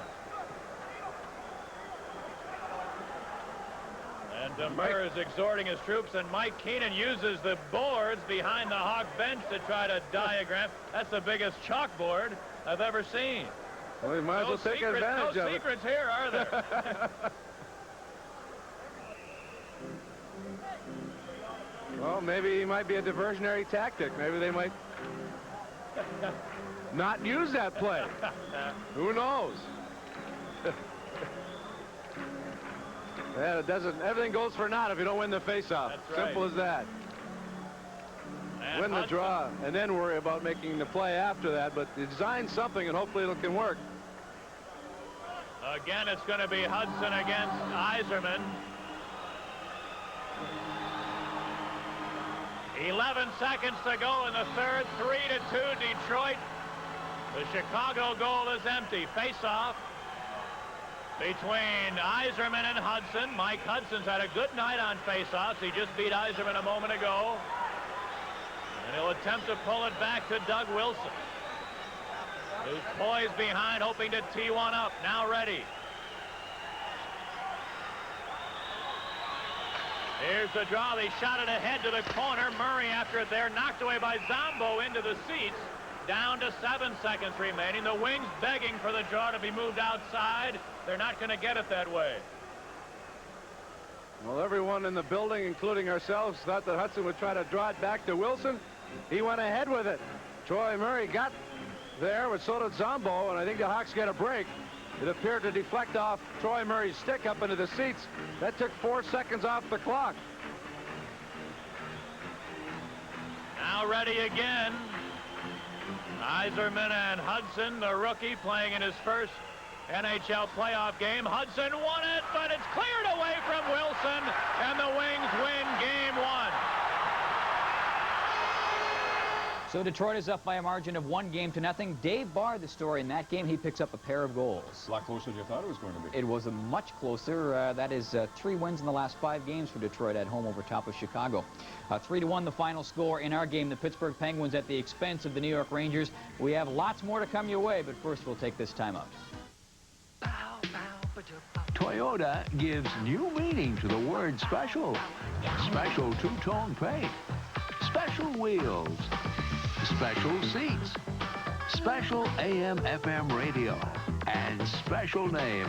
Introducing the 1989 Special Edition Toyota 4Runner. Your turn, Dad. Special from the paint on down.